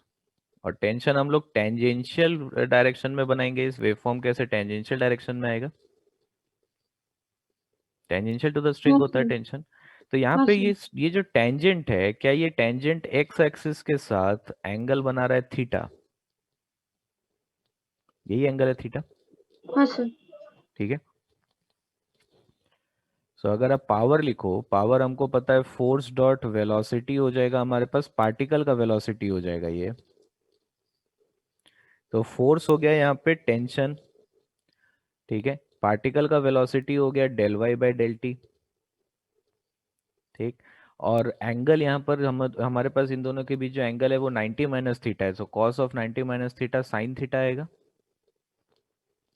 हाँ सर। ठीक है, बट हम लोग बोल रहे थे कि स्मॉल एम्पलीट्यूड्स के लिए हम लोग सॉल्व कर रहे हैं, तो थीटा का वैल्यू अगर बहुत स्मॉल है, तो क्या मैं साइन थीटा को अप्रोक्सीमेटली टेन थीटा कर सकता हूँ? ठीक है, और टेन थीटा मतलब स्लोप हो गया पॉइंट पी पे, क्या उस स्लोप को हम del y by del x लिख सकते हैं? हाँ सर। तो इसका मतलब जो इंस्टेंटेनियस पावर ट्रांसफर हो रहा है that is tension T times of del y by del t times of del y by del x. ठीक है, अब जो सोचो यहाँ पर स्लोप पॉजिटिव है या नेगेटिव है? पॉजिटिव है। पॉजिटिव। पार्टिकल का वेलोसिटी पॉजिटिव है या नेगेटिव है? Negative negative. है। नेगेटिव है। तो कोई भी पॉइंट ले लो इस वेव फॉर्म पे, ठीक है, कोई भी पॉइंट ले लो, हर एक पॉइंट पे आपको ऐसा ही दिखेगा कि वेलोसिटी और स्लोप में हमेशा एक नेगेटिव साइन रहेगा, एक पॉजिटिव रहेगा तो दूसरा हमेशा नेगेटिव रहेगा। कोई भी पॉइंट लेके देखो, ये वाला पॉइंट ले लो, यहाँ पे इस पॉइंट का वेलोसिटी किधर है? अपवर्ड। अपवर्ड डायरेक्शन में, मतलब पॉजिटिव है वेलोसिटी, स्लोप और नेगेटिव है। टेंजेंट बनाओगे तो स्लोप नेगेटिव है। सो ये दोनों का मल्टीप्लीकेशन हमेशा नेगेटिव टर्म आएगा। तो हम जब पावर ट्रांसफर बोल रहे हैं, तो power transfer, negative power transfer का तो कोई सेंस नहीं बनता है, तो इसीलिए हम लोग यहाँ पर एक माइनस साइन लगा देते ताकि ओवरऑल इक्वेशन पॉजिटिव रहे। समझ में आई चीज? हाँ सर। हाँ So sir. this is the instantaneous power transferred through any point on the string. Clear है ये? So ये वाला ये इक्वेशन भी ये ट्रांसवर्स वेव के लिए भी वैलिड है, लॉन्गिट्यूडनल वेव के लिए भी वैलिड है. वैलिड फॉर ट्रांसवर्स और लॉन्गिट्यूडनल. बस लॉन्गिट्यूडनल वेव में फर्क क्या पड़ेगा, टेंशन का जो इक्विवेलेंट वैल्यू होगा वहां पे उसको हम लोग पुट करेंगे. ठीक है, बाकी ये स्ट्रक्चर सेम रहेगा. मतलब कि टेंशन क्या है, रिस्टोरिंग फोर्स. तो देखेंगे वहां पे रिस्टोरिंग फोर्स क्या है. तो जो रिस्टोरिंग फोर्स होगा वो आएगा टेंशन की जगह. बाकी terms del y by del t, del y by del x सब सेम रहेगा. ठीक है, क्लियर है यहाँ तक? हाँ सर। ये पोर्शन थोड़ा सा दिक्कत टफ लग रहा है, एनर्जी वाला पार्ट का. मैथमेटिक्स हो गया थोड़ा सा, नहीं? हाँ सर। ठीक है, कोई बस खत्म ही हो गया. ये पावर वाला पॉइंट लास्ट है. अगर पोटेंशियल एनर्जी का डेरिवेशन करने जाओगे तो ये और टफ हो जाएगा, क्योंकि ये सब देख रहे हो, ऐसे सब डिफरेंशियल फॉर्म में, सब स्मॉल स्मॉल एलिमेंट्स है, डी एक्स डी वाई. तो डी एक्स डी वाई में आप ये ट्राइंगल्स, इस तरीके का ट्राइंगल्स को अगर आप डील करना चाहो, ये सब अभी आपको मालूम नहीं है कि आप ये डी एक्स है, ये डी वाई है ना? ये सब मालूम है कि डी वाई को आप del y by del x into d x लिख सकते हो, नहीं सर। है ना? तो वो थोड़ा टफ हो जाएगा पोटेंशियल एनर्जी का कैलकुलेशन. तो इसीलिए मैं उसमें नहीं जा रहा हूँ, क्योंकि काम आएगा नहीं बहुत ज्यादा. और काइनेटिक एनर्जी समझ में आता है, क्योंकि काइनेटिक एनर्जी आप पढ़ते आ रहे हो, हाफ एम वी स्क्वायर आप लिख पाओगे. और सेम तरीके का वेरिएशन हो रहा है काइनेटिक एनर्जी और पोटेंशियल एनर्जी का, तो हम लोग इक्वेशन को सेम कर सकते हैं. तो अलग से प्रूफ करने का कोई जरूरत नहीं है. आप अलग से प्रूफ करोगे अल्टीमेटली आंसर यही आएगा. ठीक है, इसीलिए आप देखो कुछ स्टैंडर्ड बुक्स अगर आप उठाओगे ना, जैसे मान लो रेसनिक हेलिडे उठाओ, तो रेसनिक हेलिडे में यही पोटेंशियल एनर्जी का प्रूफ नहीं दिया है. उसमें इसी तरह से समझा रखा है, क्योंकि पता है 11th क्लास का स्टूडेंट के लिए पोटेंशियल एनर्जी का एक्चुअल प्रूफ करना थोड़ा टफ हो जाएगा. आपके पैकेज में दिया है, आप देखना पोटेंशियल एनर्जी का प्रूफ, देखना आपको समझ में नहीं आएगा वो प्रूफ, वो मैथमेटिकली टफ है. ठीक है, तो वेव्स का पैकेज लेकिन बहुत अच्छा है. पैकेज में थ्योरी थोड़ा सा टफ लग सकता है आपको पैकेज का, लेकिन क्वेश्चंस वगैरह जो है उसको बहुत अच्छे से ट्राई करो, है ना? एक एक क्वेश्चन ट्राई करो. पैकेज वेव्स का पैकेज स्पेशली बहुत अच्छा बना है. ठीक है, तो आज यहाँ तक करते हैं. नेक्स्ट फ्राइडे को भी हम लोग क्लास करेंगे, कोई दिक्कत है इसमें? तो फ्राइडे को 2:30 कर दीजिए ना प्लीज. हाँ, 2:30 से फ्राइडे को 4:30.